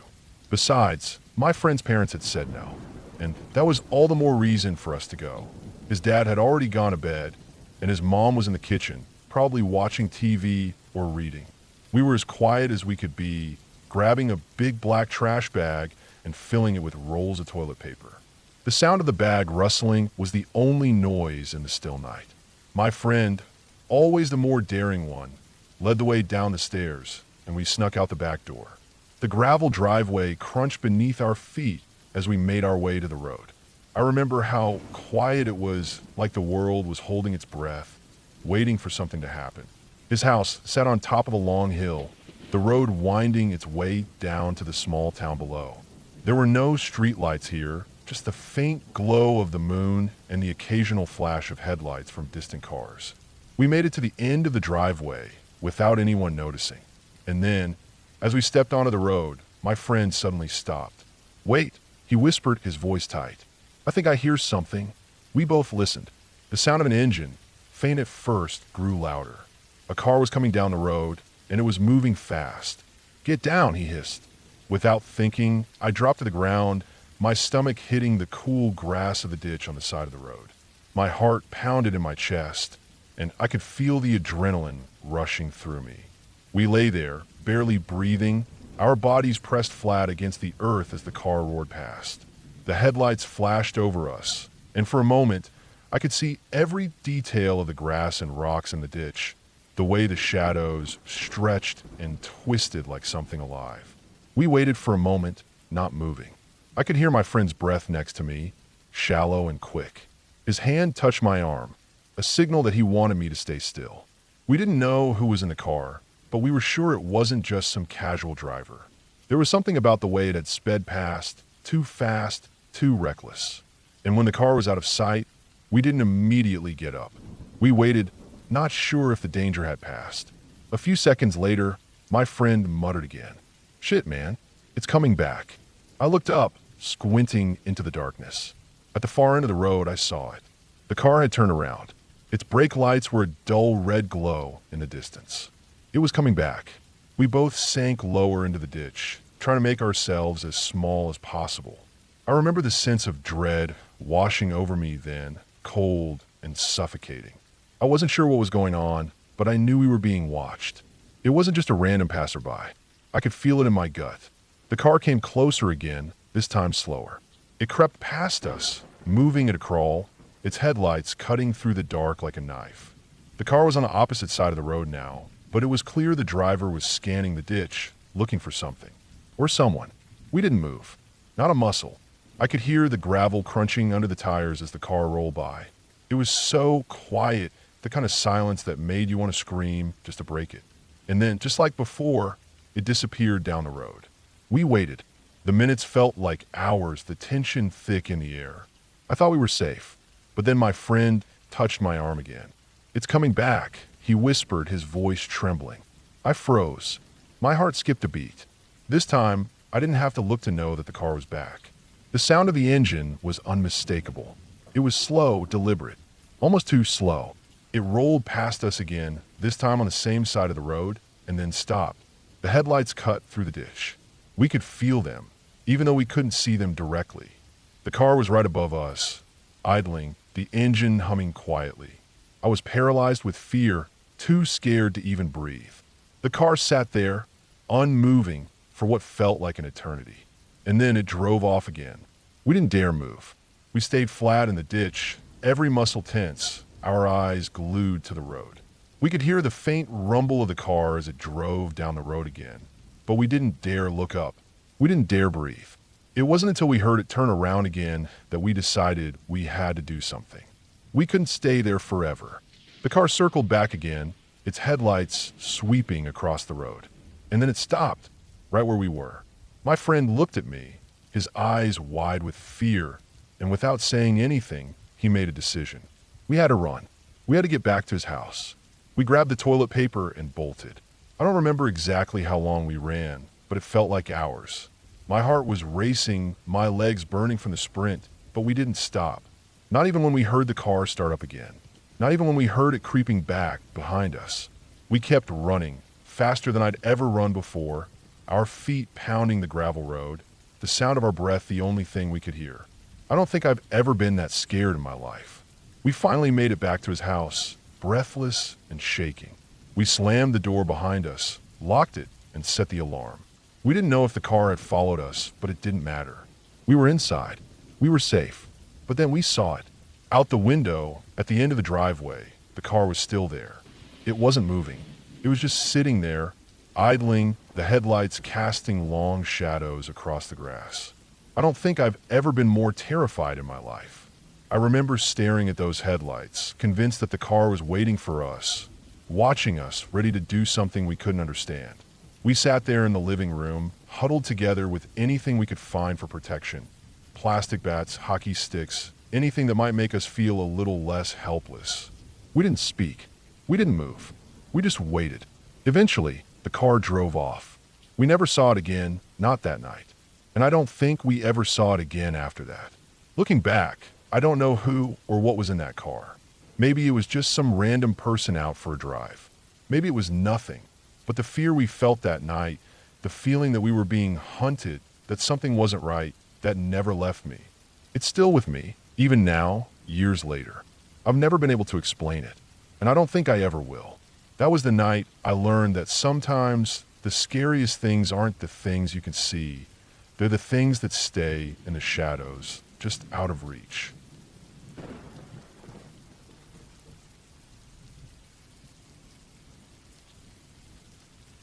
We were living in Texas, renting a place just outside of Dallas. It wasn't much, just a 3-bedroom in a quiet neighborhood, but it was home for us. My fiancé traveled a lot for work, all over the States. Sometimes he was gone for days, sometimes weeks. It wasn't easy, but we managed.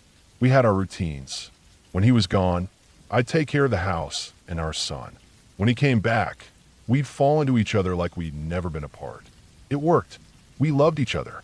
We were building a life. It was early spring when we got the call for another job, this time in Pennsylvania. It meant another move, another long-distance relocation. I wasn't excited about it, but he was. It was a good opportunity. Better pay, better benefits. He wanted to get out there quickly, settle in, and start getting things in order. But before we made the move, we decided to visit family in California. We figured it would be nice to take a little time off, see our parents, let our son spend time with his grandparents. A short pause before the next chapter. Something about it didn't sit right with me. I couldn't explain it. It started a few days before we left. A feeling tight in my chest, heavy in my stomach. Like something was pressing down on me. It wasn't dread exactly. Not fear either.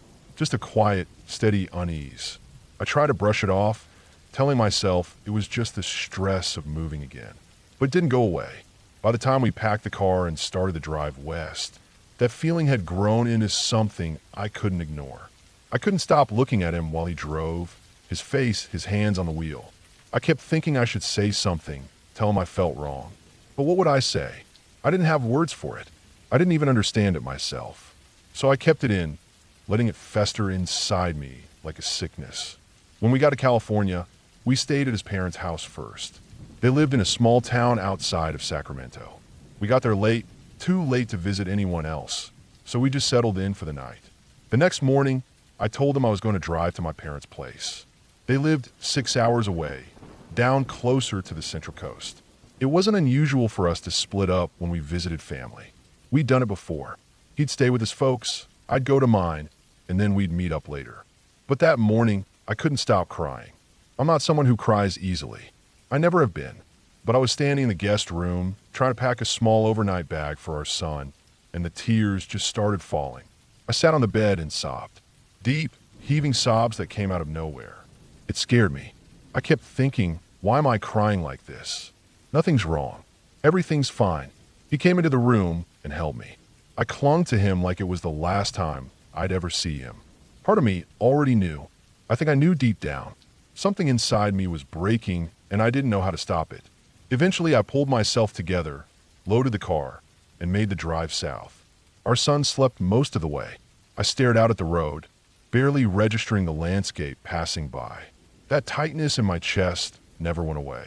It followed me all the way to my parents' front door. For the next 2 days, I tried to ignore it. I went through the motions, helped my mom with meals, watched TV with my dad, took our son to the beach. But I felt like a stranger in my own body. like I was walking through someone else's life. I kept checking my phone, waiting for his texts, hoping to hear his voice. He called me late one evening. I don't remember much of what he said. I just remember how tired he sounded. He was never one to complain, but I could hear in his voice how worn down he was. I told him to rest. I said goodnight. After I hung up, I lay in bed, staring at the ceiling. Then I fell asleep. That's what happened. I woke up, or maybe I wasn't fully asleep. It felt like I was floating in darkness. Not dreaming, not awake. Just somewhere in between. The room felt freezing cold, even though the blankets were heavy and the windows were shut. I couldn't move. Not like sleep paralysis, more like the weight of something invisible pressing down on me. And then came the feeling. It was sorrow, pure raw sorrow, like my soul was being peeled open. I've never felt anything like it before or since. It wasn't panic. It wasn't fear. It was loss. Deep, unbearable loss.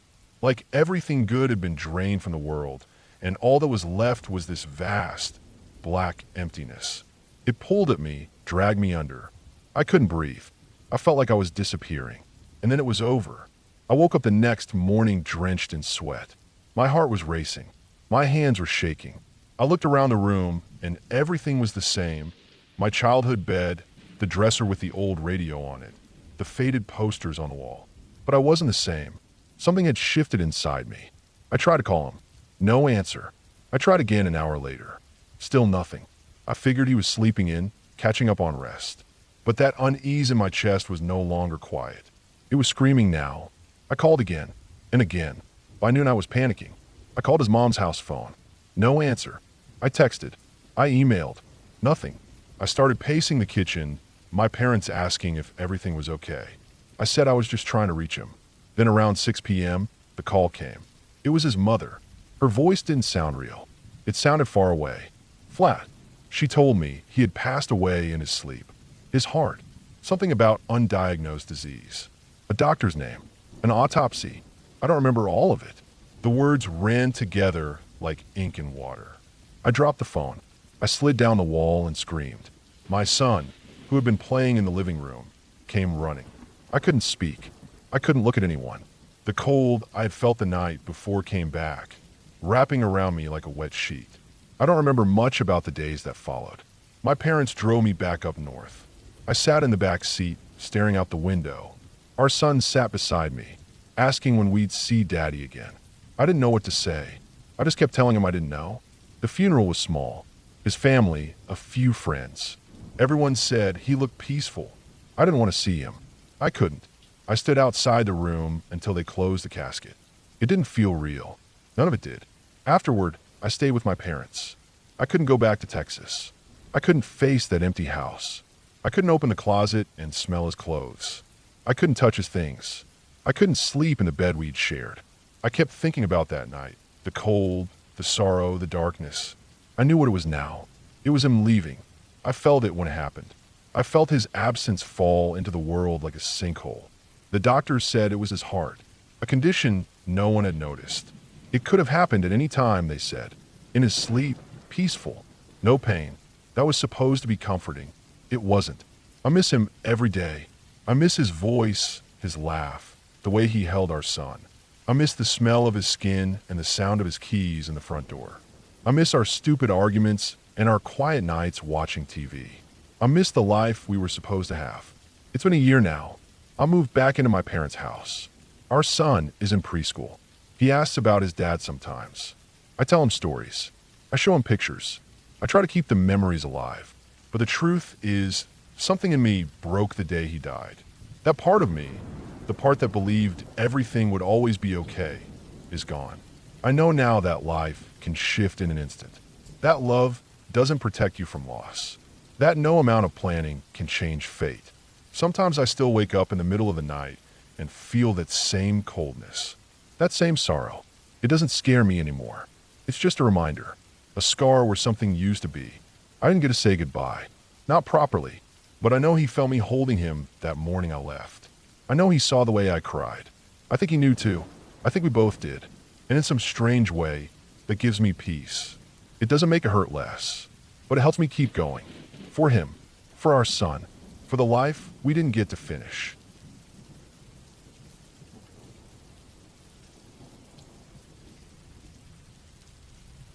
When I was a kid, I spent a lot of time at my grandma's house.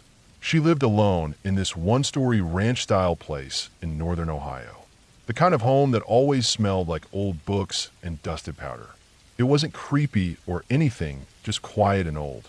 The carpet was that scratchy beige kind, and the furniture all felt like it had stories behind it, worn down and reliable. Her guest room, the one I always stayed in, was small. A twin bed tucked into the corner, a wooden dresser with mismatched knobs, and this weird old floor lamp that gave off a yellow kind of light like it never quite knew how to fully wake up. The wallpaper had faded vertical stripes, some of them peeling slightly in the corners. I hated sleeping there. I don't know why exactly. Nothing ever happened when I was little. It was just that kind of room that didn't feel right when the lights were off. One night, I must have been about 8, I couldn't sleep. I was tossing and turning under this heavy floral quilt she always kept on the bed. Too warm. I rolled to my left, then my right. I remember that I had my back to the wall and was facing the room when I blinked, just staring into the dark, waiting for sleep. Then I rolled again, this time toward the edge of the bed, and there he was. A kid, standing right next to the bed, not moving, just staring at me. He looked like he was glowing, sort of. Not like a flashlight or anything like that. More like his clothes were somehow catching light from nowhere. They were old clothes, too, like the kind you'd see in photos from the early 1900s. Suspenders, a button-up shirt, short pants that ended just below the knee, socks pulled up high. He was holding this big box, wrapped like a birthday present, and had a paper party hat on his head. That stuck with me, the hat. It made everything else even more wrong. I didn't move. I didn't even breathe for a second. My whole body locked up, and it felt like my chest was vibrating with panic. I couldn't scream. I couldn't say a word. I just stared at him. I don't remember him blinking or shifting or even breathing. He was just there. I rolled back over, away from him, pulled the covers up so fast and so hard I knocked my pillow off the bed. Shut my eyes tight. I remember forcing myself to think about something else. Anything else. I stayed like that for hours, my body clenched, every sound from the hallway or creak of the old floorboards making me flinch under the blankets. I never told anyone. And in the morning, when the sun lit the room and my grandma made breakfast like normal, it almost felt like I'd imagined it. Almost. But I didn't. Years passed. I grew up, moved a few times with my family, went to school, did normal things. I mostly forgot about that night, or maybe buried it so deep I stopped believing it had really happened. I figure it was just my brain playing tricks on me. Stress, maybe. Night terrors. I read about that stuff. Still freaked me out to think about it, but I never let it stop me from sleeping again. Then we moved into a new house when I was maybe 15. Nothing weird about it. Suburban place, 2 stories, white siding, little patch of yard in front and back. It smelled like fresh paint and clean carpet when we moved in. We were all excited about it. It felt like a fresh start. That first night in my new room, I was laying on my back, not quite tired. I had just turned off the TV and left the remote on the dresser. My bed faced the far corner of the room, across from the door. It was just quiet. I liked it, until I noticed this light. It wasn't there before. It wasn't coming from the hallway either. It was in the corner of my room, just floating there, bright as hell. Like a solid ball of white light, about the size of a basketball, but somehow flat and formless at the same time. It didn't flicker or pulse, just glowed. I stared at it for maybe 2 seconds before it moved. It didn't drift or float. It swooped, fast. It dropped down in a wide arc like a hawk diving for something and flew right over me, buzzing so loud it felt like a car engine was going off inside my skull. And then it was gone. Out the door. Vanished. I shot up in bed, heart hammering. My ears were ringing like I'd been to a concert. It didn't go away right away either. I sat there in the dark in shock, with that loud, ringing, eating up the silence for at least a full minute after. Again, I didn't tell anyone. Who would believe that? I sure as hell didn't know what to believe. Maybe it was a dream. Maybe I'd fallen asleep and imagined the whole thing. But the sound, that ringing stayed with me. I had headaches for a week afterward. Every time I closed my eyes in bed, I expected to see that light again. But it never came back. Not like that. After that night, little things started happening. Not every day, but enough that I noticed. Things I couldn't explain. Like I'd have the TV on in my room while doing homework, and suddenly the sound would cut out for a second, like someone had walked in front of it. But there was no one behind me. No one anywhere near. I checked the hallway, empty. The door, still closed. I even tested it a few times by walking in front of the TV myself to see how much it affected the sound. It matched exactly. Same kind of quick dip, like someone blocking the signal. I didn't like being alone in that room. I started sleeping with my door cracked open, just a little, just to feel like I wasn't sealed in. Another time, I woke up in the middle of the night and my desk chair was turned all the way around, facing my bed. I always left it tucked in. That's how I kept the room neat. I remember laying there, staring at it, try to convince myself I must have knocked it with my foot earlier or something. But it wasn't a small turn. It was fully rotated, centered, and it wasn't just me. Years after we moved out of my grandma's place, maybe 10 or 11 years later, my uncle moved in. He was down on luck, going through a divorce, and needed a place. Grandma had passed away by then, so he took over the house, cleaned it up, made it his own. I didn't visit much, but I'd ask how he was doing every now and then. One time, totally out of nowhere, he mentioned something that made my skin go cold. He said he'd woken up in the middle of the night feeling like someone had sat down at the end of his bed. He said it felt exactly like the mattress had dipped under someone's weight, just enough that it shook his body slightly, like when a cat jumps onto the bed. But he didn't have a cat, or a dog, or anyone else in the house. He looked, nothing there, just the covers still flat. But he swore he'd felt it. He said he stayed up the rest of the night, lights on, watching the corners of the room like they might start moving. About 15 minutes later, he said he felt it again. The bed rose, like whoever had sat down was getting up. That was the same room I saw the boy in. The same exact spot. I hadn't told anyone about what I saw that night when I was a kid. Not even my parents. Definitely not my uncle. So when he said that, it was like something deep in my chest shifted, cracked open a little. Still, I tried to stay logical. Maybe he was just dreaming. Maybe I was. Maybe I'd built up all these little things in my head until they started overlapping. But over the years, I noticed a pattern. The stuff didn't follow me around. It stayed in the places where it started. That corner of my grandma's guest room. That floating light in my new house. Whatever it was that blocked the sound of my TV or moved my chair. It didn't move with me when I changed rooms or houses. It stayed rooted to where it happened. I never saw the glowing boy again. Never saw that floating light again, either. But I never stopped thinking about them. Because even though I told myself it was all in my head, part of me always waited for the next time. Like maybe those things were just waiting, too. The last weird thing happened about 4 years ago when I was living alone in a small apartment outside Toledo. Nothing fancy, just a one-bedroom on the second floor. Clean, quiet, no history. One night I was watching TV, and I paused it to go get water.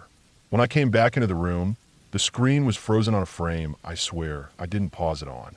It was a blurry shot, mid-motion, but in the background, through the window of the scene, I saw something. A face. Faint. Pale. Just there for a second. As soon as I hit play, it was gone. I don't know what any of this means. I don't know if it's just me, my brain, my imagination, something damaged inside me. Or if some places just hold on to moments so tightly they press them into the walls, into the floorboards, into the silence that fills the air when everything else is quiet. But I do know this. Every single one of those moments, the boy, the light, the sound dips, the chair, the bed, every single one felt real. As real as my own heartbeat when they were happening. And not once did I feel fear the way you do in dreams. I felt the kind of fear that makes your body try to shrink into itself. The kind of fear that lives behind your eyes and never really leaves. So I've stopped trying to explain it. I've stopped pretending none of it happened. I don't tell anyone, but I've learned how to live around it. I keep my room simple. I don't hang mirrors. I keep lights on longer than I should. And when something strange happens, I don't react. I just sit with it. Wait out. Let it pass. Because maybe there's nothing following me. Maybe it's not ghosts or spirits or any of that. Maybe it's just the world glitching a little. Maybe these are just thin spots, moments where things overlap and don't line up the way they're supposed to. Whatever it is, I've made peace with it. But I'll never forget that kid. That glow. That party hat. I'll never forget the way it felt to be seen by something that shouldn't have been there. And I'll never sleep in that room again.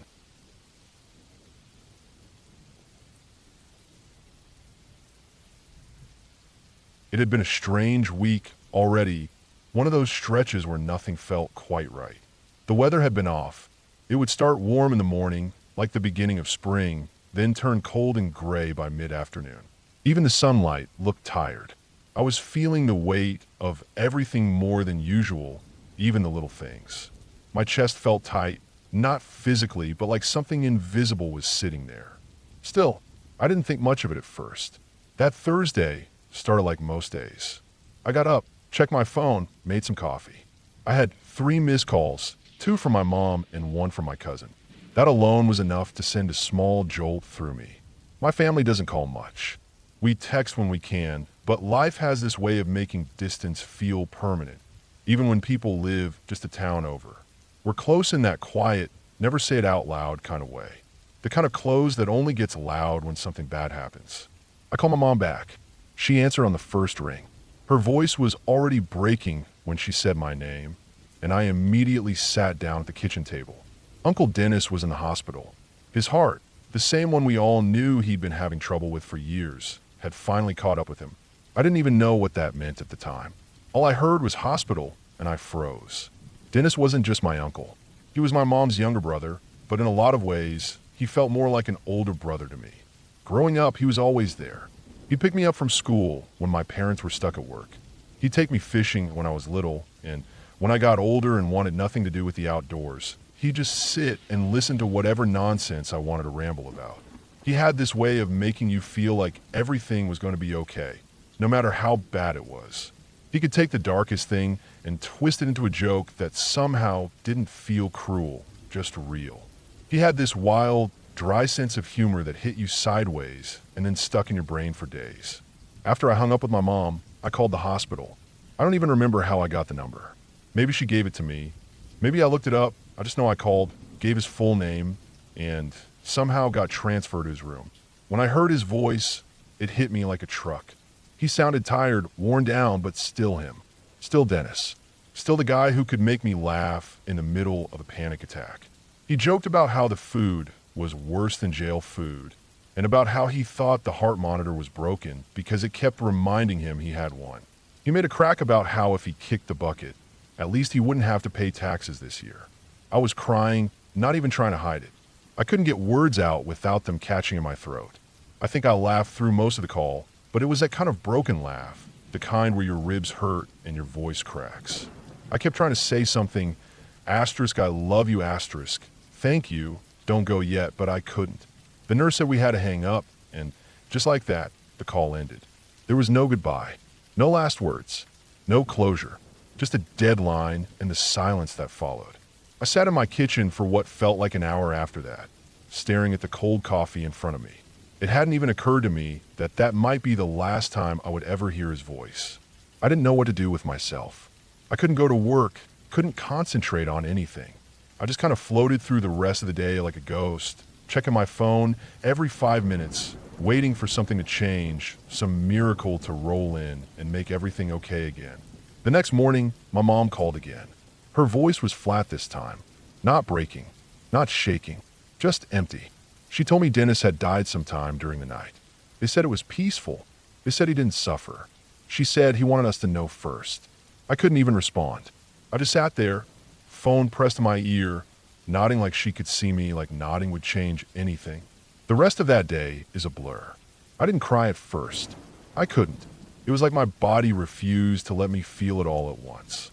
I just went through the motions, checked in on family, sent texts to cousins, posted a picture of Dennis on my social media with a few simple words, and turned my phone off after that. I couldn't read the comments. I couldn't take the way people say, I'm sorry for your loss, like it's some kind of spell to make things better. It doesn't help. Nothing helps. The only person who could have made me laugh that day was the one who was gone. That night, I couldn't sleep. I laid in bed with my eyes wide open, listening to every small sound in my apartment like it meant something. I kept looking at the picture of Dennis on my wall, one I'd taken a few years back at a barbecue. He had a beer in his hand and was making a stupid face like he always did when I pulled out my camera. That picture had always made me smile. Now it just hurt. When I finally fell asleep, it didn't last long. I don't know what time it was, maybe 4 a.m., but I woke up like something had slapped me. My eyes snapped open. My heart was pounding. There was no dream that I could remember, no sound that woke me. Just this jolt, like my body had remembered something before my brain did. I sat up slowly, the air around me thick like the pressure had changed somehow. That's when I saw it. At first, I thought it was a reflection or a trick of light. There was a small, dim orb moving around my bedroom.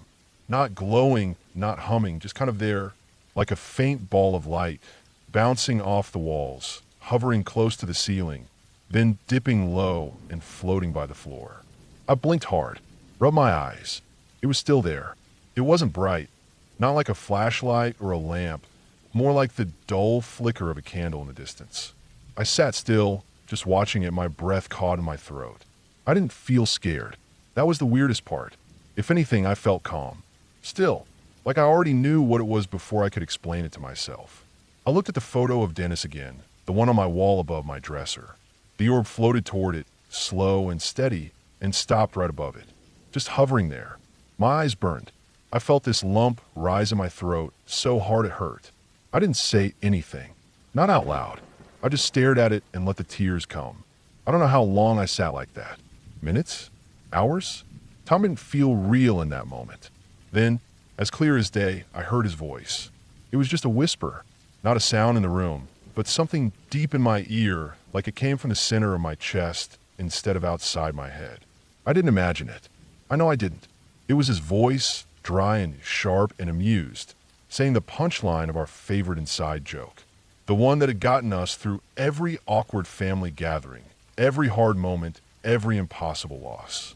Because it fucking wanted to, it has its rights. That was it. That was the whole thing. That line was stupid, made no sense to anyone else, but it was ours. Every time he said it, I'd laugh so hard I couldn't breathe. We never even remembered where the joke came from. It didn't matter. It was ours. As soon as I heard it, I started laughing and crying at the same time. The sound that came out of me didn't feel real. I laughed until I couldn't breathe, until I was curled up on my bed holding my sides. The orb disappeared. It didn't vanish. It just wasn't there anymore. Like it had finished whatever it came to do. The sun came up a little after that. I watched the light stretch across my floor, washing away the shadows. I felt exhausted, but also somehow okay. Not healed, not happy, but okay. Like something had been set right. Like I hadn't missed a chance to say goodbye after all. I didn't tell anyone what happened. Not because I was scared they wouldn't believe me, but because I didn't care if they did. It wasn't for them. It was for me. In the days that followed, I started writing more. I dug through old boxes of photos, old letters, birthday cards he'd written me over the years. I found one from when I was 12. He'd scrawled a joke on the back in pen, the handwriting jagged and wild like he always wrote. "Don't ever trust a man in socks and sandals," it said. That's how they get you. I laughed so hard I had to sit down. I still miss him. Every day. Some days are worse than others. But when it gets really bad, when I feel like I can't take one more memory, I think about that night. About the way my body woke itself up. About that strange calm. About that joke. About the way he always knew exactly what I needed to hear, even when I didn't know I needed it. Grief doesn't go away. It changes. It stops being a knife and starts being a weight. Heavy, but manageable. Sometimes that weight lifts a little when I remember that he found a way to say goodbye after all. Maybe not in the way I expected. Maybe not even in the way that makes sense. But he did. I haven't seen that orb again. I don't expect to. That moment wasn't about signs or ghosts or magic. It was about a connection, a bond strong enough to find its way through pain, through time, through everything. Dennis was gone, but not really, not entirely. He was the kind of person who leaves something behind in everyone who loved him. In jokes, in memories, in the sound of his voice when you're alone in the dark and you just need to laugh one more time. And maybe that's enough. Maybe that's more than enough.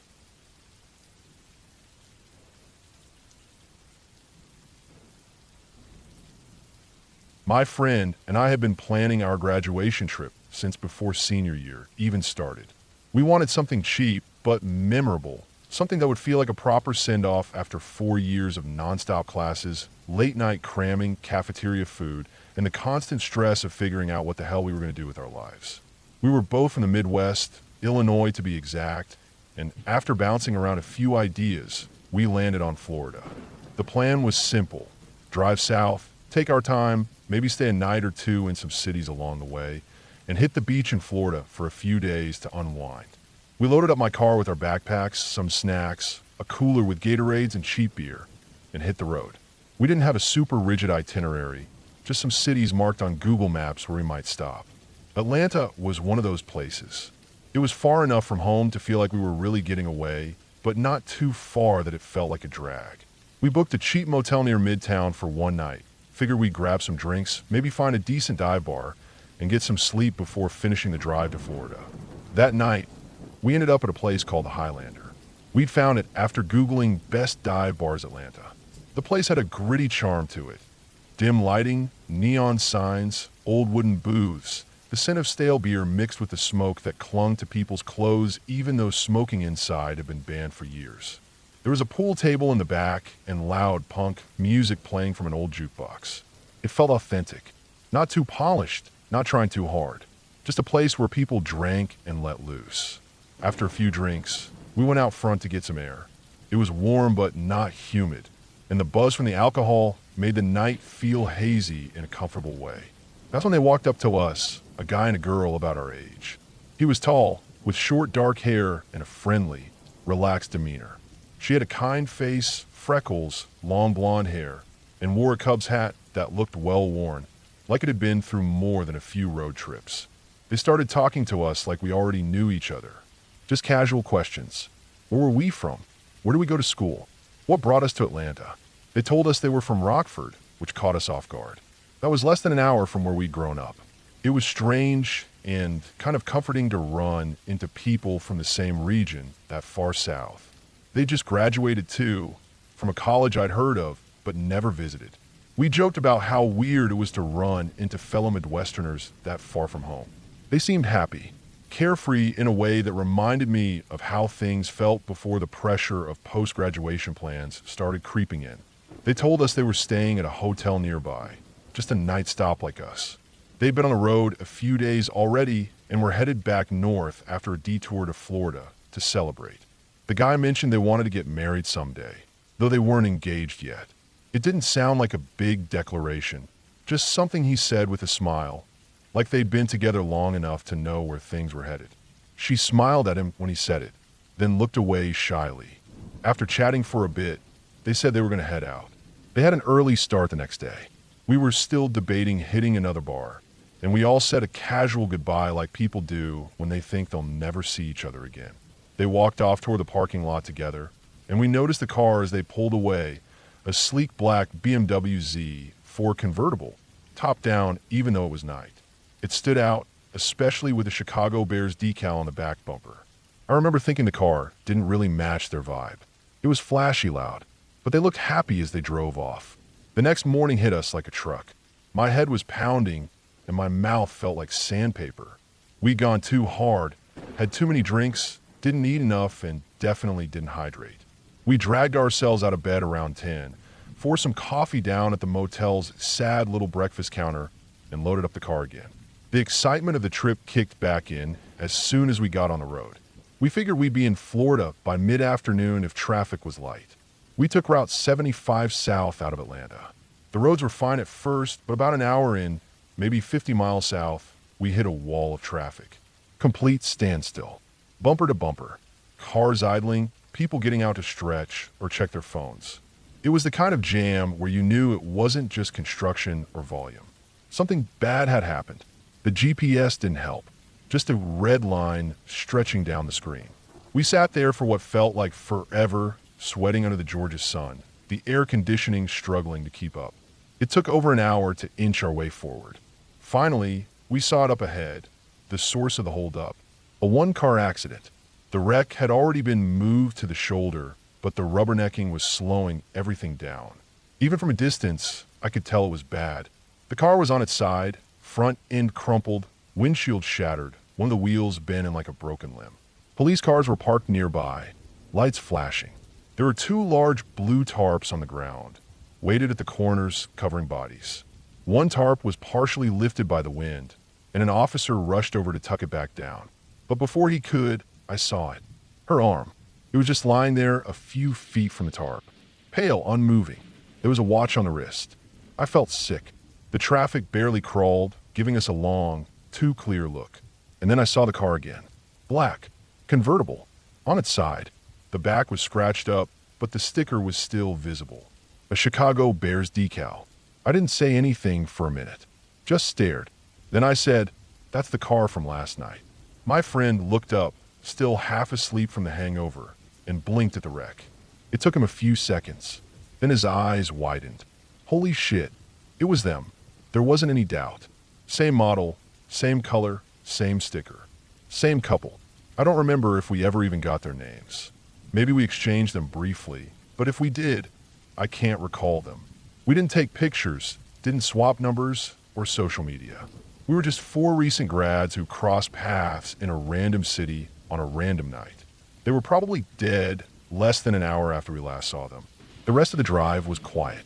We didn't say much, just sat there, staring out the window.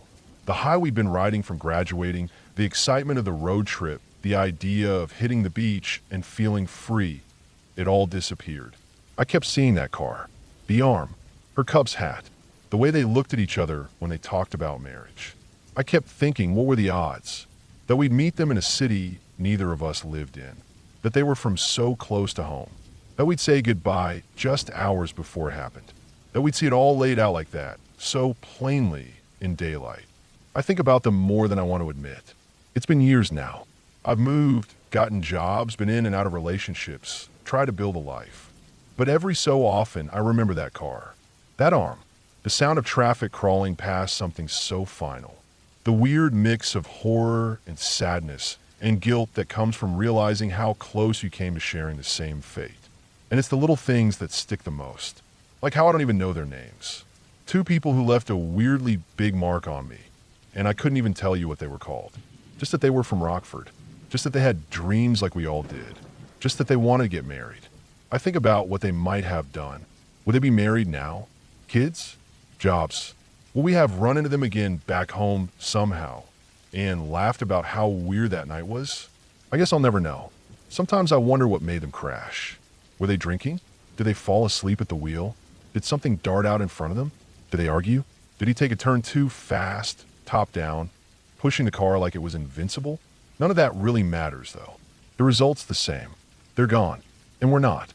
It still haunts me, but not in a ghost story kind of way. It haunts me in the real way.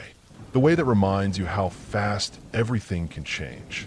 How random and brutal life can be. How close we all are to something we don't see coming until it's too late. And it reminds me that sometimes you meet someone for just a few minutes and they stay with you forever.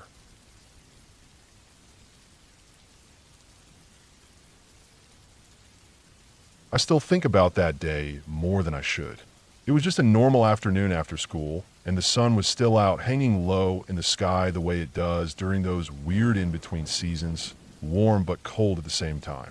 Everything felt routine, the kind of routine where your brain just coasts on autopilot, and you assume everything will unfold like it always does. But some days don't go the way they're supposed to. Some days leave a mark on you, even if nothing technically happens. Nothing permanent, at least. No injuries, no property damage, no arrest. But the feeling of being hunted, that leaves something behind. It changes you, even if only slightly. And even now, all these years later, I get nervous anytime a truck pulls up too close behind me. I was riding shotgun in my friend's beat-up Honda Civic. He'd had that car since junior year, and even though it was basically falling apart, he loved that thing. The seat didn't work unless you hit the dash twice. The speakers buzzed if you played music with too much bass. And there was a weird rattle that came from somewhere in the back if you turned left too fast. But it got us from point A to point B, and that's all we really cared about. We just left the school parking lot, talking about stupid stuff like we always did. The drive home was usually the best part of the day. It gave us time to relax before whatever came next. Homework, dinner, chores. We came up to a major intersection not far from the school. It was the kind of intersection where all the lanes stack up and the left turn lane has its own signal. The traffic light was red when we pulled up, so we slowed down. There was a green pickup truck behind us. Nothing unusual, just another vehicle on the road. I barely even noticed it. The light for the left turn flipped green, and my friend hit the gas kind of hard. The Civic's tires made that squealing noise they always made when he accelerated too fast. It wasn't super dramatic or anything, just enough to get a little noise out of the tires. That's when things changed. The green pickup that had been behind us suddenly pulled into the lane next to us, on our left, and gunned it to get up beside us. I thought maybe the guy was just trying to pass, but he stayed right next to us, and when I turned to look, I saw the driver. I'll never forget his face. Completely bald, pale skin, deep lines in his forehead, like he was always scowling. His eyes looked hollow somehow, wide and intense, but dead behind them. And even though his windows were rolled up, I could tell he was screaming. His mouth was open so wide it didn't look natural. His face was red, and he was definitely yelling at us. I couldn't hear a word, but I didn't need to. I told my friend right away, and we both kind of laughed at first, like, what the hell is this guy's problem? We hadn't done anything. Maybe he thought we'd cut him off or something, but that didn't make sense. He'd been behind us at the light. We weren't even near his lane. We shrugged it off, but I kept glancing at the side mirror to see if he was still there. He was tailgating now, close enough that I couldn't see his front bumper. We came up to another red light a couple blocks later. A big one. Long lines, multiple lanes, traffic everywhere. We had to stop. There was no getting around it.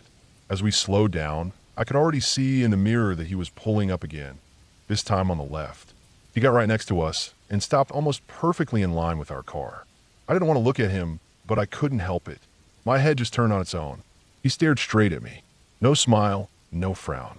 Just those dead eyes. Then he lifted his hand slowly and made the shape of a gun with his fingers. He pointed it at us, then at his own temple. Then he pretended to pull the trigger. He even tilted his head as if reacting to the imaginary shot. I felt my stomach flip. I could feel my pulse in my neck thudding hard and fast. My brain didn't know what to do. It didn't seem real. He didn't break eye contact. I told my friend not to roll down the window. He didn't. We kept our eyes forward, pretending not to see him anymore. Then, out of the corner of my eye, I saw him reach across his seat and start moving toward his glove compartment. His hand hovered there. His face didn't change. I imagined all the worst-case scenarios instantly. A gun, a knife, something worse. I looked at the traffic light. Still red. Then it turned green. My friend didn't wait. He slammed on the gas, and the Civic jerked forward with a sputter and a squeal. The truck lurched forward too, and within seconds, he was right behind us again. No space between our bumpers. Every time we changed lanes, he followed. We tried making turns at random, hoping to shake him, but nothing worked. He was stuck to us like glue. That's when I remember my neighborhood wasn't far. I knew every street, every back alley, every shortcut. I told my friend to head toward it. If we could get just a little distance, I could direct him through some of the smaller streets, and maybe, just maybe, we could lose this guy. We took another hard turn. The tires chirped again. I wasn't even sure if the car could handle this kind of driving. The engine was whining louder than usual, and the whole car vibrated when we turned too sharply. But we kept going. The truck stayed behind us, still too close. The guy wasn't just mad. This was something else. He wasn't honking. He wasn't shouting anymore. He was just following, and that scared me more than anything. It was deliberate, focused. He wasn't trying to get our attention anymore. He wasn't trying to make a point. It felt like he had already made up his mind about whatever he was going to do, and we were just part of it now. As we got closer to my neighborhood, I had an idea. There was a subdivision off to the left, a little cul-de-sac tucked away behind a row of trees and shrubs. If we could get in fast enough, and he didn't see us turn, we might be able to hide behind one of the parked cars. It was risky, but I didn't see another option. I told my friend to turn hard and punch it as soon as we passed the mailbox cluster. He did. We jerked left and flew down the short road, then turned again into the cul-de-sac. Several cars were parked there, one of them sticking out just enough for us to slide in behind it. My friend cut the engine, and we ducked down. For a moment, everything was dead silent except for the ticking of the engine as it cooled. Then we heard it, the deep growl of the truck's engine as it sped past the street. He didn't turn. He kept going straight. We stayed like that for a long time. 10 minutes, maybe more. Every little sound made my skin crawl. The hum of a lawnmower a few streets over. The chirp of a bird. The faint creak of a screen door somewhere nearby. All of it felt threatening. Like it could be him. Like he might double back at any second. Eventually, we saw the truck again, but from a distance this time. It drove by the entrance to the cul-de-sac without turning. Just passed by like nothing was out of the ordinary. That was the moment I knew we'd done it. We'd lost him. Still, we didn't leave right away. We just sat there, hearts racing, hands sweaty, afraid to move. I kept thinking, what if he circled around and came back? What if he was parked somewhere else, just waiting? But after a while, it felt safe enough. We drove to a nearby gas station and sat in the lot with the doors locked. We didn't talk much, just sat there trying to process it. Eventually, we called the police. We didn't have a license plate. We didn't have video, but we gave them a full description of the truck, the man, everything we could remember. They said they'd sent a car through the area to look around and told us we could meet an officer if we wanted an escort home. We agreed. We weren't going to take any more chances. We met the officer near a shopping center and followed his cruiser all the way to my place. The rest of the evening felt surreal. My parents were confused but understanding. My friends' hands were still shaking. Mine were too. We couldn't stop talking about what could have happened. What almost did. I didn't sleep much that night. Every sound outside made me jump. Every pair of headlights through my window blinds made my stomach drop. But nothing else happened. We never saw that truck again. Never heard of anyone getting arrested. For all we knew, he could have been some random lunatic having a psychotic break. Or maybe we just happened to be in the wrong place at the wrong time. Either way, we got lucky. I know that. Some people don't. I still think about it sometimes. Not every day, but it comes up when I least expect it. When I'm at a red light. When a car follows me too closely. When I see a green pickup truck in the rearview mirror. The fear comes back for a second, sharp and sudden. Then it fades like it always does. But I don't think it'll ever be completely gone. That day didn't end with gunshots or crashes or anything you'd see in a movie. But it ended with a deep sense of fear I'd never felt before. The kind of fear that gets into your bones. The kind that makes you see the world a little differently afterward. And even though we were safe, even though nothing happened, something changed that day. We stopped driving home that route. We avoided that intersection for a long time. Eventually, the routine came back. We started laughing again, making dumb jokes, going to the same gas stations and fast food places. But something in me stayed on high alert. I noticed things more: cars, drivers, weird expressions. I couldn't help it. It was just one day, one man, one truck, but it was enough.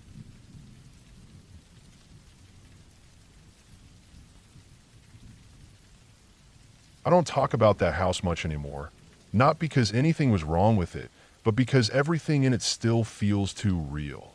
Even now, decades later, I can still feel the way the carpet felt under my bare feet, the way the old fan ticked when it turned, and the smell of boiled vegetables that always hung in the air like wallpaper you couldn't peel off. My grandparents lived in that house for almost 50 years.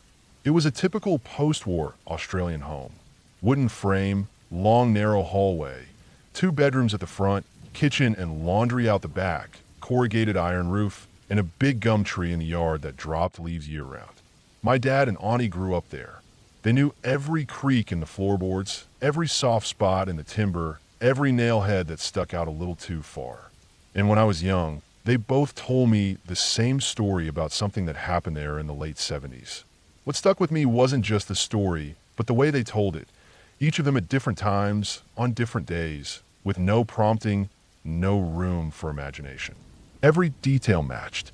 Every word felt lived in.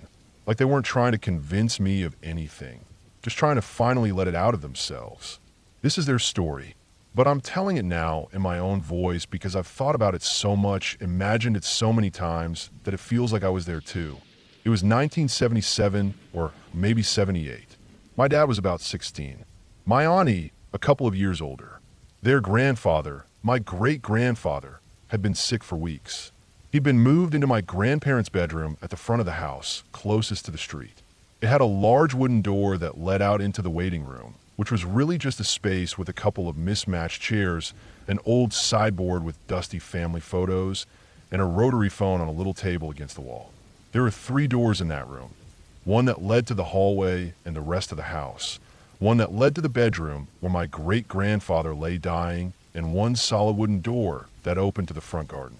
That garden had seen better days, more weeds than grass, and a little rusted gate that always stuck halfway open. It was a still day. That's something they both made a point of saying. No breeze, no wind. The gum tree outside wasn't moving, not even a flutter. It wasn't cold, but it wasn't hot either. That sort of mild autumn day that doesn't make much of an impression. My dad and Auntie had been sitting in that waiting room for maybe half an hour, just waiting. That was all anyone could do. My great-grandfather hadn't spoken in days. He barely moved. The doctor had said it could be any moment now. They didn't speak. There wasn't anything to say. Every few minutes, they could hear their mother, my grandmother, moving around inside the bedroom. The occasional shifting of sheets. A sniff. The faint sound of her breathing, tight and uneven. My grandfather was out the back, probably having a cigarette near the shed. Everyone was waiting for the same thing, but none of them wanted it to happen. That front door, the thick wooden one, was slightly ajar. Not much, just enough to let in a strip of light. My auntie felt a chill on her arm and got up to close it. It wasn't a screen door, not one of those flimsy fly screen ones. It was solid, with a brass knob and a deadbolt that stuck unless you lifted the door a little while turning it. She closed it carefully and locked it. She even tested it, pulled on it to make sure it was latched. Then she sat back down in her chair beside my dad. A few minutes passed. Nothing happened. Then it did. From inside the bedroom. They heard it. A sound they said they'd never forget. Not a scream, not even a cry, but a sort of wail. It came from deep inside my grandmother, almost like it had been building there for years.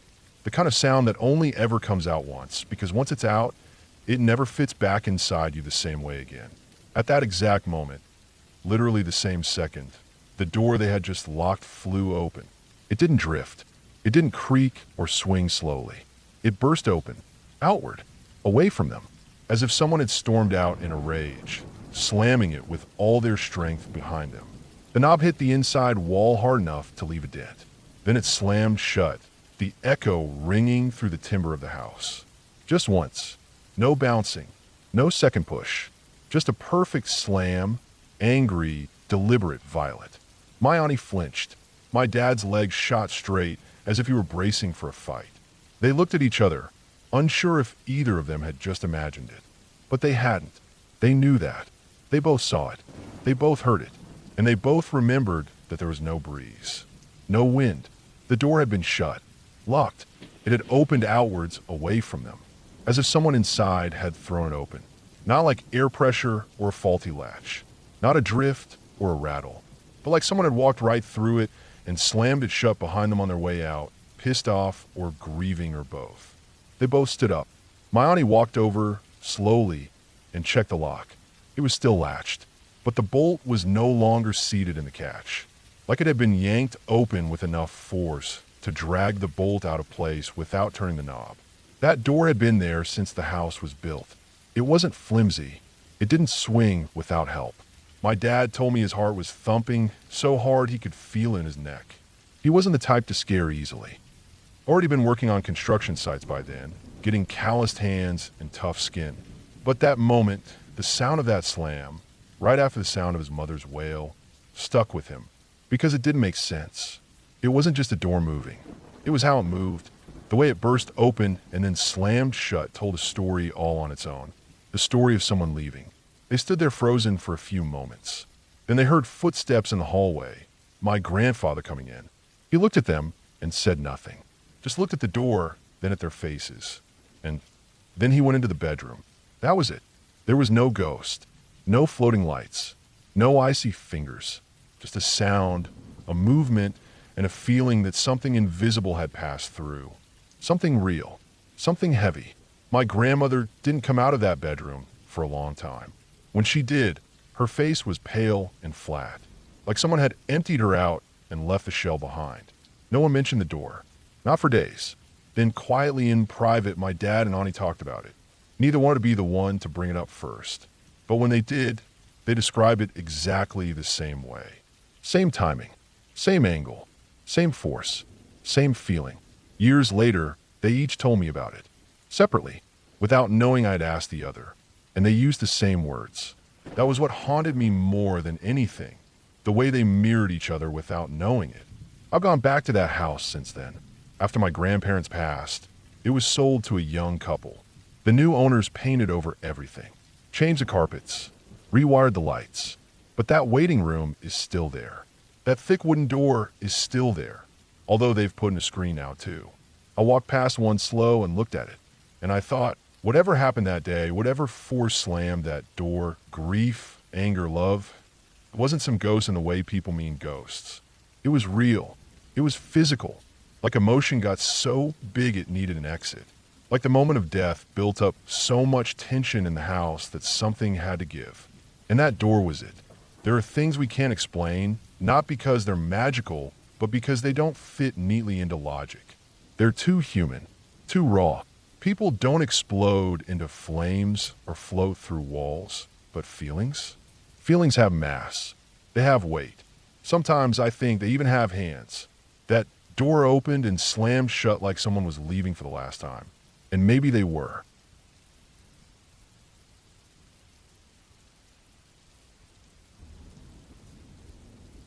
It was a humid evening in July when this happened. I was still in high school at the time, maybe 16 or 17, and my mom and I had started this habit of going on long evening walks around the neighborhood. She said it was to help keep the stress down, hers and mine, and I didn't mind too much. The sun would start dipping low by then, and the heat wasn't as bad as it was during the day, but it was still warm. Thick air, the kind that sticks to your skin and makes your shirt feel damp, even if you haven't broken a sweat yet. We lived in a quiet little neighborhood just outside a small town in northern Florida. The kind of place where people still waved when you drove by, and most of the houses looked like they'd been built in the 70s or 80s. Low-slung ranches with cracked driveways and trimmed hedges. A few newer houses sprinkled in, but mostly older folks and second-generation families. On our street, you'd find someone mowing their lawn, even at 8 p.m., someone else washing their truck in the driveway while their dog barked through the fence. And somewhere, always, the sound of frogs, especially in the summer. That evening, they were loud. I remember that specifically because it made me a little uneasy. I couldn't say why exactly. There was just something about that constant, wet, croaking hum that got under my skin. I tried to ignore it like I always did. My mom walked beside me, arms swinging slightly, talking about something from work that I wasn't really listening to. I nodded along, my eyes drifting to the yards we passed, the mailboxes, the cracked pavement beneath my shoes. We looped down one of the side streets that cut behind the main road, a quieter, narrower street with fewer streetlights and houses a little farther apart. Most of the residents on that stretch were older. Retired couples, a few widows and widowers. Fewer kids, less noise. That made the frogs stand out more. Their sound echoed between the houses, especially near the drainage ditch that curved along the backside of the street. The ditch always held a little water, even in dry spells, and was always alive with bugs, frogs, and whatever else slithered or crawled through that green muck. We passed the small white house that belonged to Mr. Connolly. I hadn't seen him in a while, but that wasn't unusual. He was in his 80s, lived alone, and didn't go out much. I remembered he used to have a wife, sweet lady with silver hair who always had a garden out front, but she died when I was still in middle school. Since then, it had just been him. We were halfway past his house when I stopped. There was a noise, not the frogs, something else, something that didn't belong. It came from inside the house. It sounded like a woman screaming. I don't mean screaming in pain exactly, more like fear. It was a short, sharp sound, like the first burst of a terrified shout. It didn't fade or trail off like you'd expect a real scream to do, though. It stopped suddenly, like it had been clipped or cut off. Then after about 3 seconds, it happened again. Same pitch, same intensity, same exact length, like a loop. I remember standing still and just listening. I thought maybe I'd imagine it at first, but then it happened again. It was unmistakable. My mom had stopped too. I could see her glance toward the house. I didn't say anything, and neither did she. We just stood there in the growing dusk, listening. The frogs continued croaking around us like they didn't notice anything unusual. But there was something about that scream that made the hairs on the back of my neck rise. It didn't sound muffled like it was coming from far away or another room. It sounded close like it was coming from just inside the window. And it repeated, same way, same volume, over and over. After a minute or so, we started walking again. Slowly, cautiously. We didn't look at each other. There was this unspoken discomfort hanging between us. I think we both wanted to believe the same thing, that it was just the TV, that Mr. Connolly had fallen asleep with the volume up or left a movie running. Maybe it was some horror film or one of those sensational news documentaries. That was the easiest explanation, maybe the only one. But the thing is, even then, something about it didn't feel right. The scream wasn't layered over any other sounds. No music, no dialogue, no background noise at all. It was just that one scream, repeating every few seconds like a sound bite stuck on loop. Like a glitch. And as we walked away, it didn't fade the way it should have if it were coming from inside a house. It stayed the same, constant, hanging in the air behind us, just beyond the frogs. We finished our loop around the neighborhood. It took maybe 30 or 40 minutes altogether. By the time we came back around to Mr. Connolly Street, the sun had mostly dipped below the trees, and everything had a bluish tint. The frogs were even louder now, deafening in some places, but even through all that noise, I could still hear the scream. Still the same, still repeating. That's when the unease really started creeping in, because now it had been close to an hour since we first passed by, and that scream was still going. Exactly the same, unchanging, like someone had hit play on a tape and walked away. I looked up at the house again. The curtains were drawn. No lights on that I could see. Everything else looked normal. Ordinary. The front yard was a little overgrown, but not unusual. I didn't see any movement inside. We walked the rest of the way home, but we barely spoke. I think we were both too wrapped up in our own thoughts. That scream kept bouncing around in my head. The pattern of it, the mechanical repetition. Something about it didn't feel like a TV. It felt wrong, like someone was trying to trick us into thinking it was harmless. I know that sounds paranoid, but that's the truth of how I felt. Back at the house, my mom made us something light to eat, and I tried to watch something on TV to take my mind off it. But even as the hours passed, I couldn't stop thinking about it. Eventually, we talked ourselves into believing it was nothing. Just noise. Just a weird coincidence. Still, the next day, it stuck with me. I mentioned it to her again, and she nodded and said she'd been thinking about it too. We decided to say something to the neighbors. There were a couple, Mr. and Mrs. Duncan, who lived across from Mr. Connolly. They were friendly folks in their 60s, and I knew they kept an extra key to his house. They'd been helping him with yard work and grocery runs for years. So we walked over there late that afternoon, told them what we'd heard the night before. We made sure to play it down, didn't want to sound dramatic. Just said we heard something weird, maybe a TV left on, but it had us feeling a little off. We figured it was nothing, but since they had a key and were close to him, maybe they could just check in. Make sure he hadn't fallen or something. The Duncans agreed. They hadn't seen him in a while either and had been meaning to stop by anyway. So we left it at that. A couple days passed, then a week. Then I saw a police cruiser parked outside Mr. Connolly's house. It was a Thursday afternoon, hot and bright, and I'd just come back from running an errand with my mom. We saw the cruiser as we pulled into the driveway. I didn't say anything, but I could feel my stomach twist. That night, we heard from one of the other neighbors what had happened. The Duncans had gone over 2 days after we spoke to them. They knocked, got no answer, let themselves in. The house was still a little stuffy. They found Mr. Connolly in the bedroom. He'd been dead for at least 2 weeks. 2 weeks. I remember hearing that and feeling this jolt in my spine. Not because he had died. I mean, he was old and he lived alone, and that happened sometimes, but because of what we'd heard that night.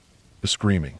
If he'd been dead for 2 weeks, that meant he'd already been gone when we passed by. Long gone. But we heard it. Clear as day. Not just once, over and over. Like a loop. Like something meant to be noticed. The Duncans hadn't heard anything when they went over. Nothing but the frogs. No TV on. No radio. Nothing playing. The power was still on, but everything was silent. Just the frogs outside the windows, croaking in the heat. I didn't sleep well that night. I kept thinking about that scream, the sound of it, the rhythm. It wasn't just a TV left on. I knew that. Deep down, I think my mom did too. We didn't talk much about it afterward. Just left it where it was. Buried it. But sometimes I still hear it. In my head, that clipped, looping scream. Same exact tone. Same length. Like a warning. Like something trying to get attention. I don't believe in ghosts. I never have. I don't think this was some supernatural thing. That's not the part that scares me. What scares me is the idea that maybe someone else was in that house. Maybe someone had been inside, messing with something. Playing that scream on a loop for reasons I don't even want to understand. Maybe they had been there right before we walked by. Maybe they were still there when we passed. Maybe they were waiting for someone to come in. Or maybe they just wanted someone to know. I'll never know for sure. But I do know this. An old man died alone in that house. And for 2 weeks, no one noticed. Not until we heard something that shouldn't have been there. Something that still, to this day, gives me the worst kind of chills. Because sometimes the scariest thing isn't what you can't explain. It's what you can.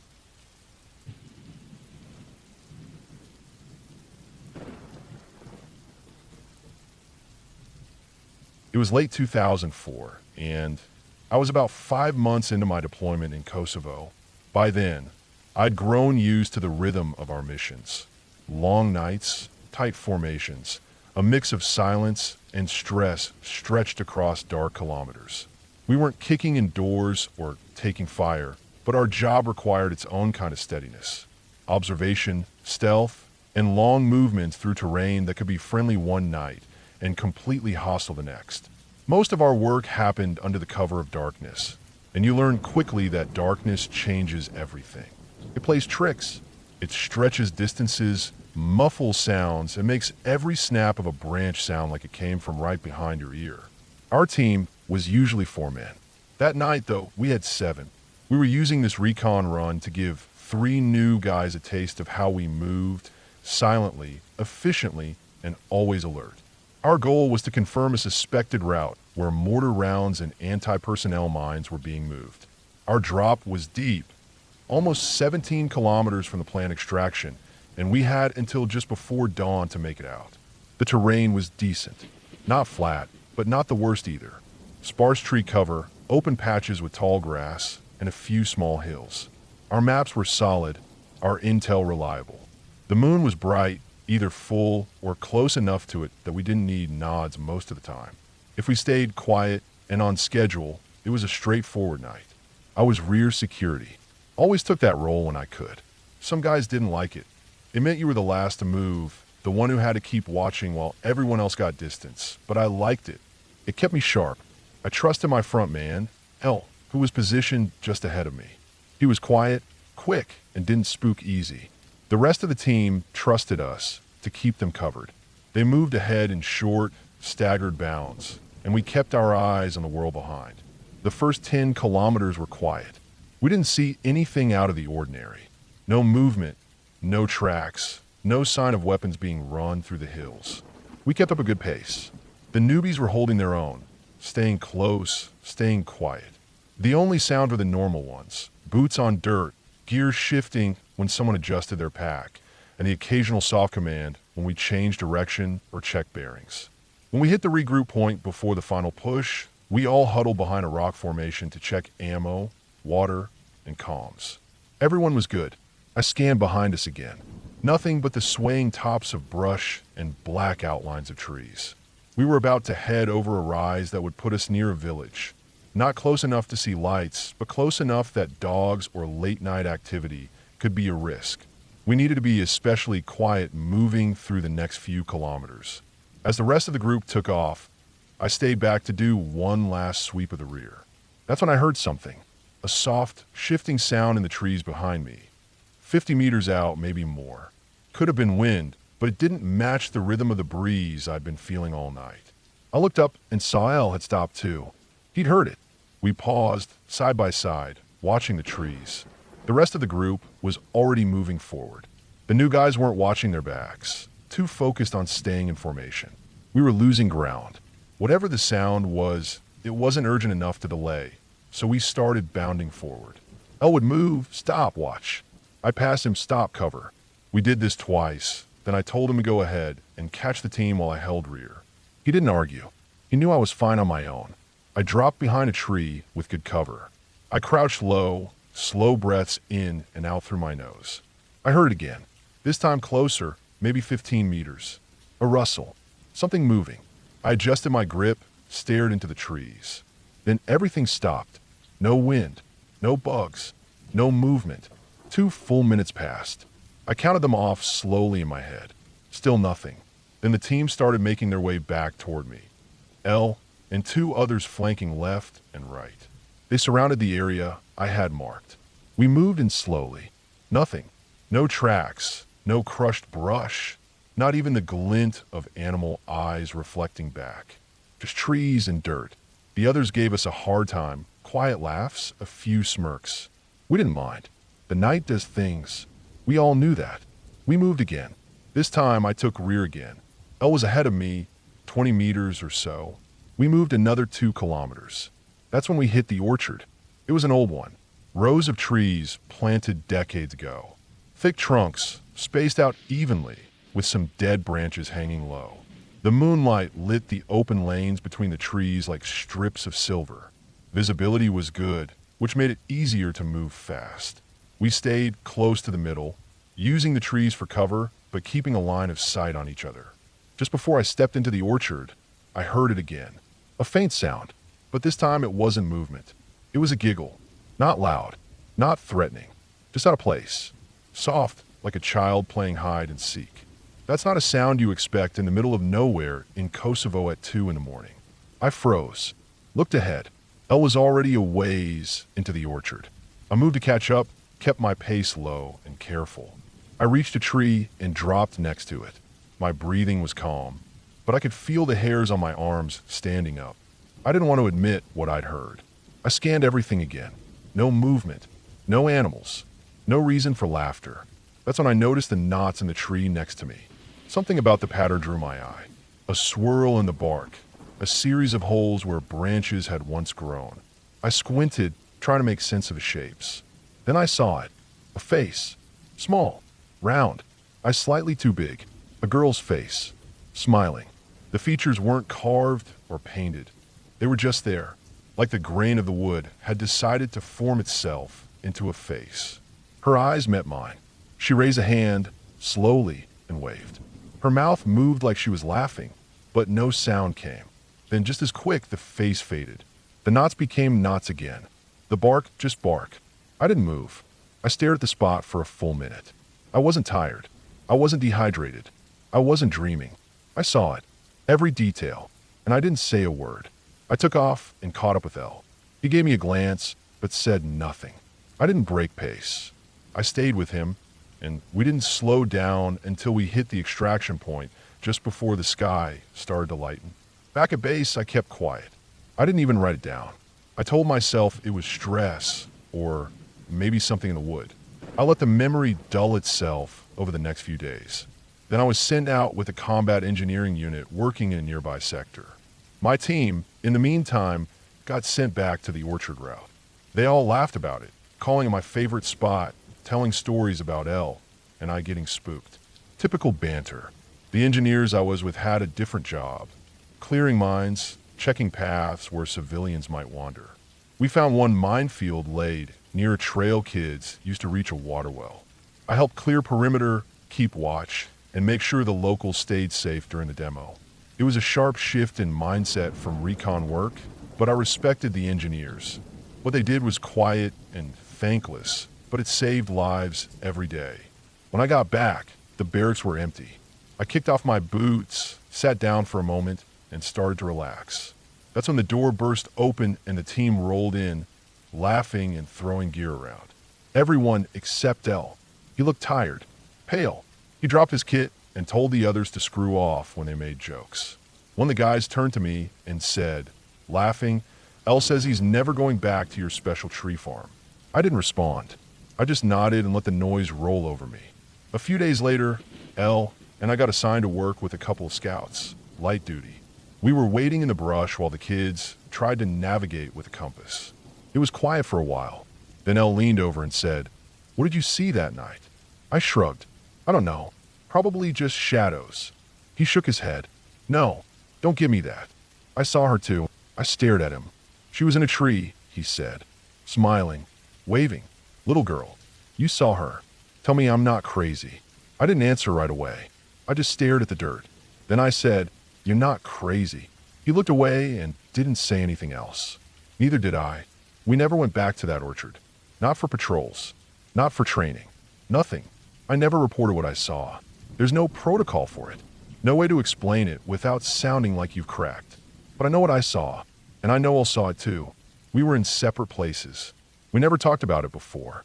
There was no way he could have known, and yet he described it exactly. To this day, I still don't know what to make of it. There was no threat, no harm, no contact. Just a face in the wood, a wave, a giggle, and then nothing.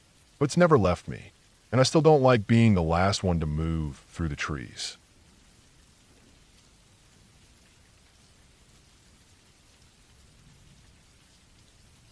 I hadn't thought much of Christmas that year. Exams had me tied up, and it didn't feel like the holidays yet.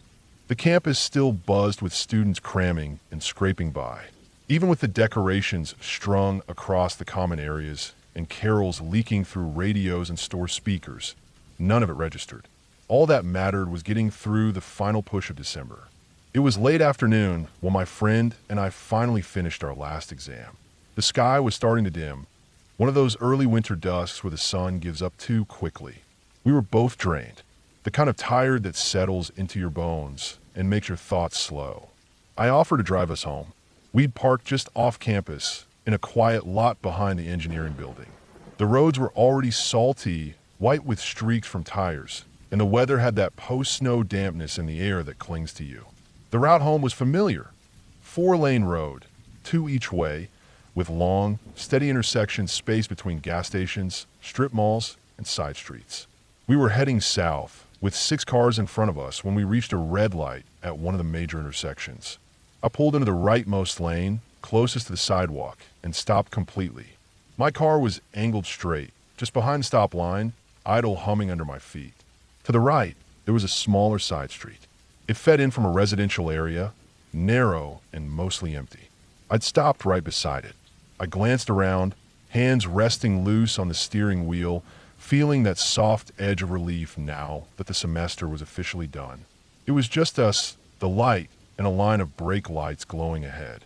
The quiet only lasted a few seconds. I heard the screech before I felt it, tires screaming on pavement, then the hard, sharp noise of metal folding against metal. My car jerked forward and to the left as something slammed into my rear right side. Not a glancing blow, but not a full hit either. Just enough to twist us and punch adrenaline straight into my chest. My friend cursed under his breath and twisted in his seat. I looked over my shoulder and saw another car behind us, its front left corner crumpled, steam rising in curls. Everything stopped again. Just silence, my heart thumping, the faint tick of the hazard lights. I shifted into park and stepped out. The air was colder than I remembered. I pulled my jacket tighter, walked around to the rear of my car, and saw the damage. Rear right bumper bent inward, cracked plastic, one taillight hanging by a wire. The other car was a little worse off. Hood kinked, radiator hissing, the driver already out and inspecting the front. He looked rattled, but unhurt. We exchanged information. I stayed calm, methodical, running on the kind of focus that kicks in after something sudden. My friend pulled out his phone, took pictures, and I joined in. I wanted to get the positioning right for insurance, so I stepped a few feet out into the left lane, the opposite southbound lane, just to get the angle on both cars and the side street sign behind us. I checked over my shoulder, nothing in sight. The street stretched out clear behind us for at least 200 or 300 meters. It looked safe. I took 2 pictures, started to line up a third when my friend called out. He wanted to grab some paper from the trunk to write a witness note. I turned and stepped back toward the right lane, where my car still sat, angled just slightly toward the sidewalk. Then, out of nowhere, an engine. Loud, sharp, fast. I turned my head and saw a black sedan, maybe a Honda, flying down the northbound lanes. The driver wasn't watching the road. He was watching us. His head was turned, eyes locked on the aftermath of our collision. His hands weren't on the wheel. His car drifted gently, like it was lazy across the center line and into the southbound left lane. The exact space I had just been standing in not 5 seconds earlier. He passed a foot away from me. A single foot. I could feel the pressure of his wake, wind, noise, the vibration of the engine. He tore past at what had to be 70 kilometers an hour, and then he was gone, never even tapping the brakes. Just a streak of sound and movement. I stood there breathing hard. My hand still held the phone mid-photo. I hadn't taken the picture. My knees felt soft. It didn't register until then that I could have died. Not just hurt, gone. My friend asked if I was okay. I nodded, but I didn't answer. I just stood beside my car and stared at the left lane, at the space I had filled only moments earlier. That night, I didn't sleep well. I couldn't stop thinking about the margin. 1 foot. A single decision. If I'd hesitated a second longer, if I'd wanted one more photo. I kept seeing it in my mind. The curve of the car drifting across the lane, the dead look on the driver's face, how he hadn't even realized what he'd done. 2 days passed. We planned a paintball outing with a few friends. It had been in the works since before finals, something to blow off steam before the holidays. We arrived mid-morning, cold air biting as we pulled into the gravel lot beside the indoor field. It was an old warehouse re-outfitted for paintball. Cinder block walls, concrete floors, and netting hung over playing areas. Inside, the lobby was warm with benches and hooks for gear. The staff was casual, a little disorganized, but friendly enough. Between rounds, you came into the lobby to breathe, reload, and drink water. You were supposed to put your marker on safety, eject your CO2 or air tank, and slip a barrel cover over the muzzle. Everyone knew the rules, even the kids. I was leaning against the wall near the back corner. Helmet off, mask hanging from my hand, breathing still heavy from the last game. My back pressed to the wall, head tilted back slightly, just zoning out. My friend approached and asked for a few bucks. He needed to buy more paint. I shifted my weight, leaned right, and dug into my wallet. I handed it over and straightened up again. That's when I heard the crack. Not a loud bang, just a sharp, wet splat. Paint against cement. I looked over and saw a fresh mark, bright yellow, smeared on the wall exactly where the center of my head had been half a second earlier. Direct line. Point blank. Across the room, a young teen, couldn't have been older than 13, was standing wide-eyed, holding his marker limp in one hand. One of the refs was already moving toward him, yelling. Apparently, he'd set the gun down on a table, and the barrel cover's bungee had snapped. The cover slipped off. The safety, either jammed or already broken, didn't stop the trigger from releasing as the marker hit the table surface. It had fired a single round. Right across the lobby, right into the wall where my head had just been. The ref grabbed the kid's marker, checked it, and took him aside. I didn't listen to the lecturer. I was still staring at the mark on the wall. It was 2 inches above where my eyes would have been. Maybe less. A paintball round travels at about 250 feet per second. Enough to crack a lens. Enough to blind you permanently. If I hadn't leaned right, if I kept my head against the wall, that would have been it. Another 2 seconds. A different hand motion. That's all it would have taken. Again, 2 days passed. It was night now, a few degrees below freezing. We were out with the same group, post-paintball hangout, drinks and late-night food. The city was glowing with the usual pre-Christmas buzz. Strings of lights lined the storefronts. Snow pushed into piles along the sidewalks. We were walking down one of the bigger streets, bars and late-night cafes lining both sides. I walked fast by default. Always have. So I kept pulling ahead of the group. Every few meters, I'd turn and wait for them to catch up. It became a pattern. 20 meters forward, stop, wait, glance back. We were nearly there when I got far enough ahead that I had to make a choice. Wait again, or keep going. I was cold, tired. I figured I'd just meet them inside. I was about to keep moving when something made me stop. No reason, just a twitch of thought. A sudden idea to call out that I'd see them inside. I stopped, turned to face them. Then I heard it. An engine, roaring, red line high and shrieking. It wasn't gradual. It came from silence to fury in a heartbeat. I whipped around to look and saw headlights. Blinding white. A Porsche, gray or silver, was charging down the road, fast, weaving, out of control. It didn't try to swerve. Didn't brake. It hit the west wall of a building 10 meters in front of me. Right angle, no deceleration. The entire front end crumpled like a soda can. The impact knocked a hole in the concrete and sent debris out like shrapnel.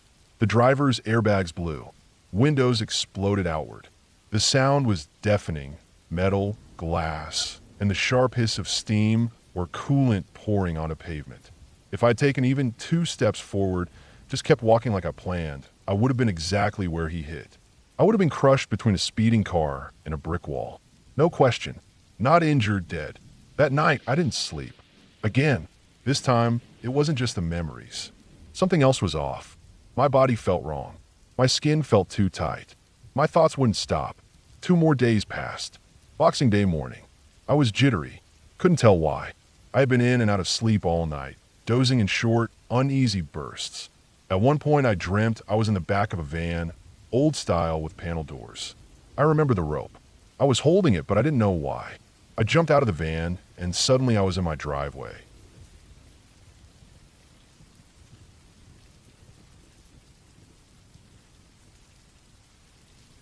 It was the end of September in 2006, just before the cold really set in, when I got hit with one of the worst fevers I've ever had. It came on fast, like within a few hours. One minute, I was doing laundry and watching football highlights, and the next I was shaking under 3 blankets, drenched in sweat, and unable to tell what time it was. I should have gone to the hospital. I know that now. But I was in my 20s then, stubborn, and convinced that I could beat anything with Gatorade and sleep. My girlfriend at the time, Shannon, did her best to keep me upright. We'd only been living together for about 6 months, but she handled it like we'd been married for years. She set up a little station by the bed with cold compresses, water bottles, DVDs, and a rotation of fresh sheets. I don't remember much of those first couple of days. Not in any clear way. I have flashes, her changing out the towels, the sound of the menu screen looping on The Godfather, me struggling to drink from straw. But there's this empty haze over everything else, like someone scrubbed the film reel with steel wool. On the 3rd day, I started to come back to myself. The fever finally broke in the early morning. I remember lying there, sore and weak, and realizing that the light coming through the blinds looked normal again, not like some weird yellow glow I'd been seeing. Shannon came in a bit later with some toast and said I'd been talking in my sleep the whole time. That wasn't surprising. I'd had fever dreams before, but she looked unsettled, not just tired or annoyed. She asked me, "Who's Donald Crisp?" The name registered instantly, even though it hadn't passed through my conscious thoughts in years. I told her in that slow, post-fever voice that he was an actor from the old Hollywood days, black and white films, pre-World War II stuff. I only really knew the name from watching late-night Turner Classic Movies as a kid. I couldn't name more than 1 or 2 films. Something with Lassie, I thought. That was about it. Shannon nodded slowly, then said I'd been calling for him. Repeatedly. She said I kept saying Donald Crisp has to save her and that I was pleading with him. She even wrote it down in her journal because it was so specific. At one point, she said she asked me, "Who does he have to save?" And I told her, still burning up with fever, "Butto is coming back home to die." I didn't even remember saying it. At all.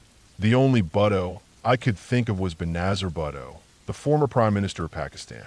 But I wasn't following world news at that time. Not really. I mean, I knew the basics, headlines, whatever came up on CNN between commercials. But I had no special interest in her or that region. I didn't even know if she was still alive at that point. It seemed like one of those random things fevered minds pull from the static. Strange, yeah, but not supernatural. Delirium does weird things. I shrugged it off. I got better. Took a few more days before I had a normal appetite again, and I missed a week of work, but I got through it. The Donald Crisp thing stuck with me, though, mostly because the name wouldn't leave my head. For about 2 weeks after, I kept seeing his face, this heavy, sharp-nosed man with old-world eyes, in the corner of my vision. Not literally, not like hallucinations, but in flashes of memory. Like when your brain replays a movie scene out of nowhere. I started seeing it in places it didn't belong, on the side of cereal boxes, or flickering in a reflection. I knew I was just noticing more because it had come up recently. Still, it unnerved me. Life went on. I didn't talk about it again. Then the dream happened. It was sometime in December of 2007. I remember because it was around Christmas and I was back at my parents' house in Pennsylvania. We'd broken up, Shannon and I, earlier that year. Nothing dramatic, just too many little things that added up over time. I moved back home temporarily while I got things sorted. It was a cold night, snow on the ground, the kind that quiets everything. I went to bed around 1 a.m. after watching a documentary on Gandhi. That might have planted something in my head. I don't usually remember my dreams in much detail, but this one hit different. I saw a wide, open courtyard made of pale concrete. It was hot, blindingly sunny, and filled with tension. There were people everywhere. Men in loose shirts, women in saris or robes, guards standing near gates. Everything felt real, like I was watching something that had actually happened. Not like a movie, not like a dream. I saw Indira Gandhi walking through the crowd. I don't know how I recognized her, but I did. Her silver-streaked hair was unmistakable. Then I saw her collapse. Gunshots cracked through the air like snapping twigs. Blood hit the concrete. People screamed and ran. I stood frozen, watching the chaos, and then out of nowhere a man grabbed me by the arm and said, "It will happen to her too. Sin is no place for learned women." It was Donald Crisp. The same face, same sharp nose, same steady eyes. He looked like he did in those old black and white movies, but he was solid, real. His voice echoed in my head, even after the dream moved on. 1 second I was in the courtyard, and the next I was in a quiet lounge. It looked like something from the 1940s. Green walls, soft leather chairs, dim lamps with brass bases. Donald Crisp handed me a folded newspaper. The paper felt strange in my hands, like it had been dipped in oil and dried. The headline said, "Bhutto killed in Sikh states." There was no date, no real masthead, just that headline. The price was listed at 5 cents, which didn't make sense for a modern story. The paper looked like it came from another era entirely. I woke up with a start. My heart was pounding like I'd been sprinting. I wrote the dream down immediately, every detail I could recall. I even sketched out the headline. I didn't know what to make of it. I told myself it was just a weird dream, probably influenced by the documentary and the fever memory from the year before. 3 days later, Benazir Bhutto was assassinated, shot and then killed by a suicide bomb as she waved to supporters from her car in Rawalpindi. It took me a while to process that. I felt this deep sinking feeling like I was standing on the edge of a cold cliff looking down. It didn't feel like coincidence. Not this time. I hadn't thought about her since that fever dream a year earlier. And then I had this vivid nightmare, and 3 days later she was gone. That should have been the end of it. And for a little while it was. But the next week, I was channel surfing and landed on TCM. I wasn't even really watching, just looking for background noise. Then I heard the announcer say, "Next up, William Wyler's Jezebel, starring Betty Davis and Donald Crisp." I remember I actually said, "No way," out loud. It was like the universe had drawn a circle and was letting me look right into the center of it. I sat there watching this black and white film, staring at this man I barely knew the name of, who had suddenly become this bizarre marker in my life for events I couldn't understand. He didn't have a major role in the film, but every time he spoke, I felt that sick kind of tension in my gut. The same tone he'd used in the dream when he warned me. After that, I started noticing a pattern. Every time I saw Donald Crisp in a movie, some kind of tragedy followed. Not always major, and never to me directly, but something grim. A friend's cousin committed suicide the day after I saw how green was my valley. Another time, I randomly caught a scene from Lassie Come Home, and the next day, my coworker's daughter had a seizure in class. I know how this sounds. Believe me, I know. I try to tell myself it was just me connecting dots that weren't really there. But I stopped watching TCM altogether. Years passed. I got married, had kids, moved to the suburbs. Life took on a rhythm again. I told myself the fever had scrambled something in my brain, and that stress and coincidence did the rest. I never told my wife about it. I didn't even really talk about it with anyone else again. It sat in the back of my mind like a cold stone in your shoe. Easy to ignore most of the time, but always there. Then last year, it happened again. I was home with the flu, bad, but not hospital-worthy.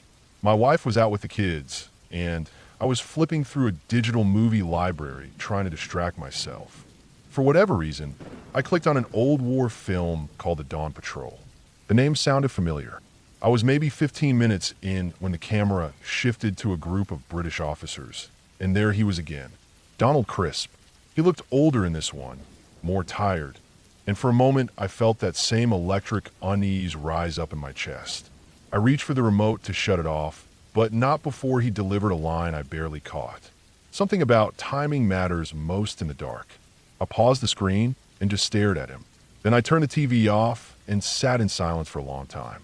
The next day, there was a fire in an apartment complex 2 blocks from my office. A woman and her child died in the stairwell trying to get out. I didn't sleep well that week. I kept going over the timeline, kept wondering if it had already happened before I turned on the movie or after. I dug through news articles trying to pinpoint the hour. Turns out, the fire started right around the time I paused the movie. 2:47 p.m. There's no twist ending to this. No confession that I've seen the future or that I'm haunted. I'm not. I've never seen Donald Crisp in a dream again. Not since the Buddha one. I don't think he's a ghost or an omen. I don't even think he's trying to tell me anything anymore. But his presence in my...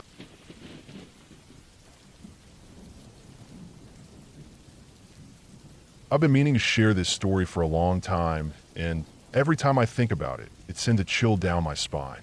This is something that's stayed with me for years, something that still affects my life today.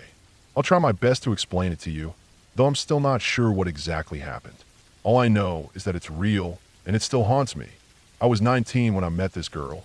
Let's call her Sarah. We were young and wild, just like so many people are at that age. Sarah was of Native background, and she'd moved off the reserve to live in the city with me. Our relationship was rocky at times, like many young relationships are. We didn't have a lot of money, but we made it work. We eventually had 2 beautiful daughters together, and though we struggled, we got by. Life wasn't easy, but it felt real. It was 2005 when things started to take a turn I never could have imagined. We were living in a rented house. Nothing fancy, but it was ours, and it had the feel of a home. It was a small house with creaky floors and windows that rattled in the wind. Nothing special, but we made it work. At the time, Sarah's younger brother, Clinton, came to stay with us for a couple of weeks. He was 16 years old, just a kid, really, but a good kid. He was quiet, polite, and respectful. I liked having him around. He wasn't a troublemaker, just a kid trying to figure things out, like the rest of us. One night, I woke up in the middle of the night to strange sounds. They weren't loud, but they were enough to jolt me awake. I looked at Sarah, but she was still asleep, her breathing steady. The noise was coming from the living room. It sounded like a low, eerie howling, like a wolf or something else entirely. At first, I thought it was part of a dream or some weird noise from outside, but the howling was too clear, too close. I got up, my heart pounding in my chest, and walked to the living room where Clinton had been sleeping on the couch. When I opened the door, I saw him sitting up on the couch, staring ahead. His eyes were wide open, but he wasn't looking at anything. The howls kept coming from him, deep and primal. It was unlike anything I'd ever heard before. It wasn't a normal sound, not even close. I thought I was dreaming, but it was too vivid, too real. I stood frozen in the doorway, not knowing what to do. After what felt like an eternity, Clinton stopped howling. He slumped back onto the couch, as if nothing had happened. I quietly stepped back and closed the door. I didn't want to wake Sarah. I wasn't sure what I had just witnessed, but I chalked it up to some weird dream he was having. Nothing more, nothing less. The next day, everything seemed normal. Clinton was his usual self, laughing and joking with us, but there was something about the whole thing that didn't sit right with me. That night, Clinton invited us out to dinner at a place called The Keg. Now, this was a nice restaurant, and I found it strange that a 16-year-old kid would want to take us all out there.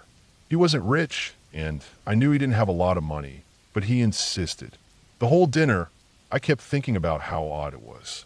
It wasn't like Clinton at all to act so grown-up, but he was excited, and we were grateful. It felt nice to be treated to something for once, even if it felt a little too fancy for what we were used to. The next morning, when Sarah and I woke up, Clinton was gone. We both assumed he had gone back to the reserve early, but something didn't feel right. About an hour later, we got the call. Clinton had been killed in a car accident on his way back home. My heart sank. We were in shock. How could this be real? Just the night before, everything seemed fine. He was a good kid. How could he be gone just like that? I kept thinking about that night. The howling, the strange noises. Something about it felt wrong. I couldn't shake the feeling that it had been a sign. That somehow, Clinton had known he was going to die. I couldn't explain it, but in my gut, I felt like the dinner he bought us was his last supper. It felt like he knew his time was up. I know that sounds crazy, but I couldn't shake it. The weirdest part was that the howling, that primitive sound he made, was like his soul trying to leave his body. I couldn't get rid of the feeling that what I'd heard wasn't just a strange dream. It was something more. At Clinton's funeral, I noticed something strange about Sarah's older brother, Joe. He was absolutely broken. He cried harder than anyone there. He clung to Clinton's tombstone, not wanting to let go. It was heartbreaking to watch. After the service, they had a fire for Clinton, as is customary in their culture. We all gathered around, sharing stories about him, trying to keep his memory alive. I remember sitting by the fire and looking up into the sky. There, high above us, was a single black crow circling the fire. I found it strange because I couldn't see any other birds in the sky. No other crows, no other birds at all, just this one solitary blackbird. It felt like something was watching us. It was like the bird was keeping guard over Clinton's memory, but there was something eerie about it. A month later, I received another phone call.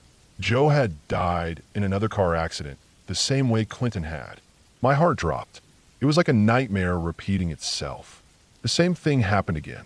Joe had been killed on the same stretch of road, just a few miles from where Clinton had died. The whole family was shattered, and we didn't know how to cope. Joe's funeral felt eerily similar to Clinton's. It was like deja vu. Once again, there was a fire. As we gathered around it, I looked up almost instinctively, and there they were, two black crows circling above the fire. I had the strangest feeling that Clinton was there too, somehow watching over us. I didn't understand it, but I knew there was something significant about those birds. They weren't just birds. They felt like messengers. A couple of months after that, Sarah had a strange dream. She woke up and told me that she dreamed our house had burned down and that we all died in the fire. Sarah was always a bit superstitious. She believed in things like curses, signs, and omens, but she was really shaken by this dream. She was convinced that something bad was going to happen. After the dream, she packed up the kids and went to stay with a friend for a couple of nights. That's when things got even weirder. I was hanging out with an old friend of mine, Tim. We decided to jam out in my living room since Sarah and the kids weren't home. We played music all night, drank a few beers, and just had a good time. After Tim left, I passed out on the couch, exhausted. The next morning, I woke up late for work and rushed to get ready. I hadn't even been at work for an hour when I received the call. My house was on fire. I couldn't believe it. I rushed home, my heart pounding in my chest. When I arrived, the house was a wreck. It was as if a scene from a horror movie had come to life. Police tape surrounded the property, and there was nothing left of the house but charred remains. My mind was spinning. I kept thinking about Sarah's dream. How did she know? How did she dream this before it even happened? If my family had been there, there's no doubt in my mind that we would have all been dead.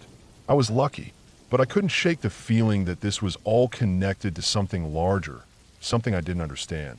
Soon after, Sarah and I separated. I got custody of our daughters, and she moved back to the reserve to live with her family. I eventually met someone new, got married, and started a new chapter in my life. But the past never fully left me. At Christmas in 2007, my ex-girlfriend called. She wanted to take the kids for the holiday, and when I spoke to her on the phone, I could hear something strange in her voice. It was shaky, filled with a sadness I couldn't explain. A few hours later, I got the call. She had been killed in a car crash, the same way Clinton and Joe had been killed. No seatbelt, no warning. She was the only one who didn't survive. My heart shattered again. I had to tell my daughters their mother was gone. That was the hardest thing I've ever had to do. I don't think I'll ever forget the look on their faces when I told them. At the funeral, as we were leaving the reserve, I had that feeling again. I knew that if I looked up, I would see 3 blackbirds. And there they were, 3 crows circling above us. It was like they were watching over her, over all of us. And then, just when I thought the strangest part of the story had passed, something else happened. The trial for the drunk driver who killed my ex-girlfriend was all over the news. One night, my wife and I were lying in bed talking about the case. I was venting about how I felt about the whole thing. My wife made a comment that really pissed me off. She said, "I don't know why you care so much. Your ex-girlfriend was a bitch to you." The next morning, I went to my car to leave for work. When I looked at it, I couldn't believe what I saw. The entire car was covered in bird droppings. No, not just covered. It was like 50 birds had decided to unload on my car all at once. I'd never seen anything like it. I don't know how long it had been there, but I knew immediately it was a sign. I knew it was her. It was as if she was telling me something, sending me a message. She'd heard what my wife had said and was angry about it. There were no birds around our house, no trees, no reason why they would have gathered there. But they had, and the bird droppings were everywhere. After all these years, I still don't know what it all means. I can't explain the things I witnessed, the signs, the birds, the strange events that followed one after another. But I know they were real. I know they happened. And now, when I see a black crow or a raven, I can't help but remember everything. The deaths, the birds, the strange feeling that I couldn't escape. I'll never look at birds the same way again. They're not just birds to me. They're a reminder that sometimes life has a way of sending messages,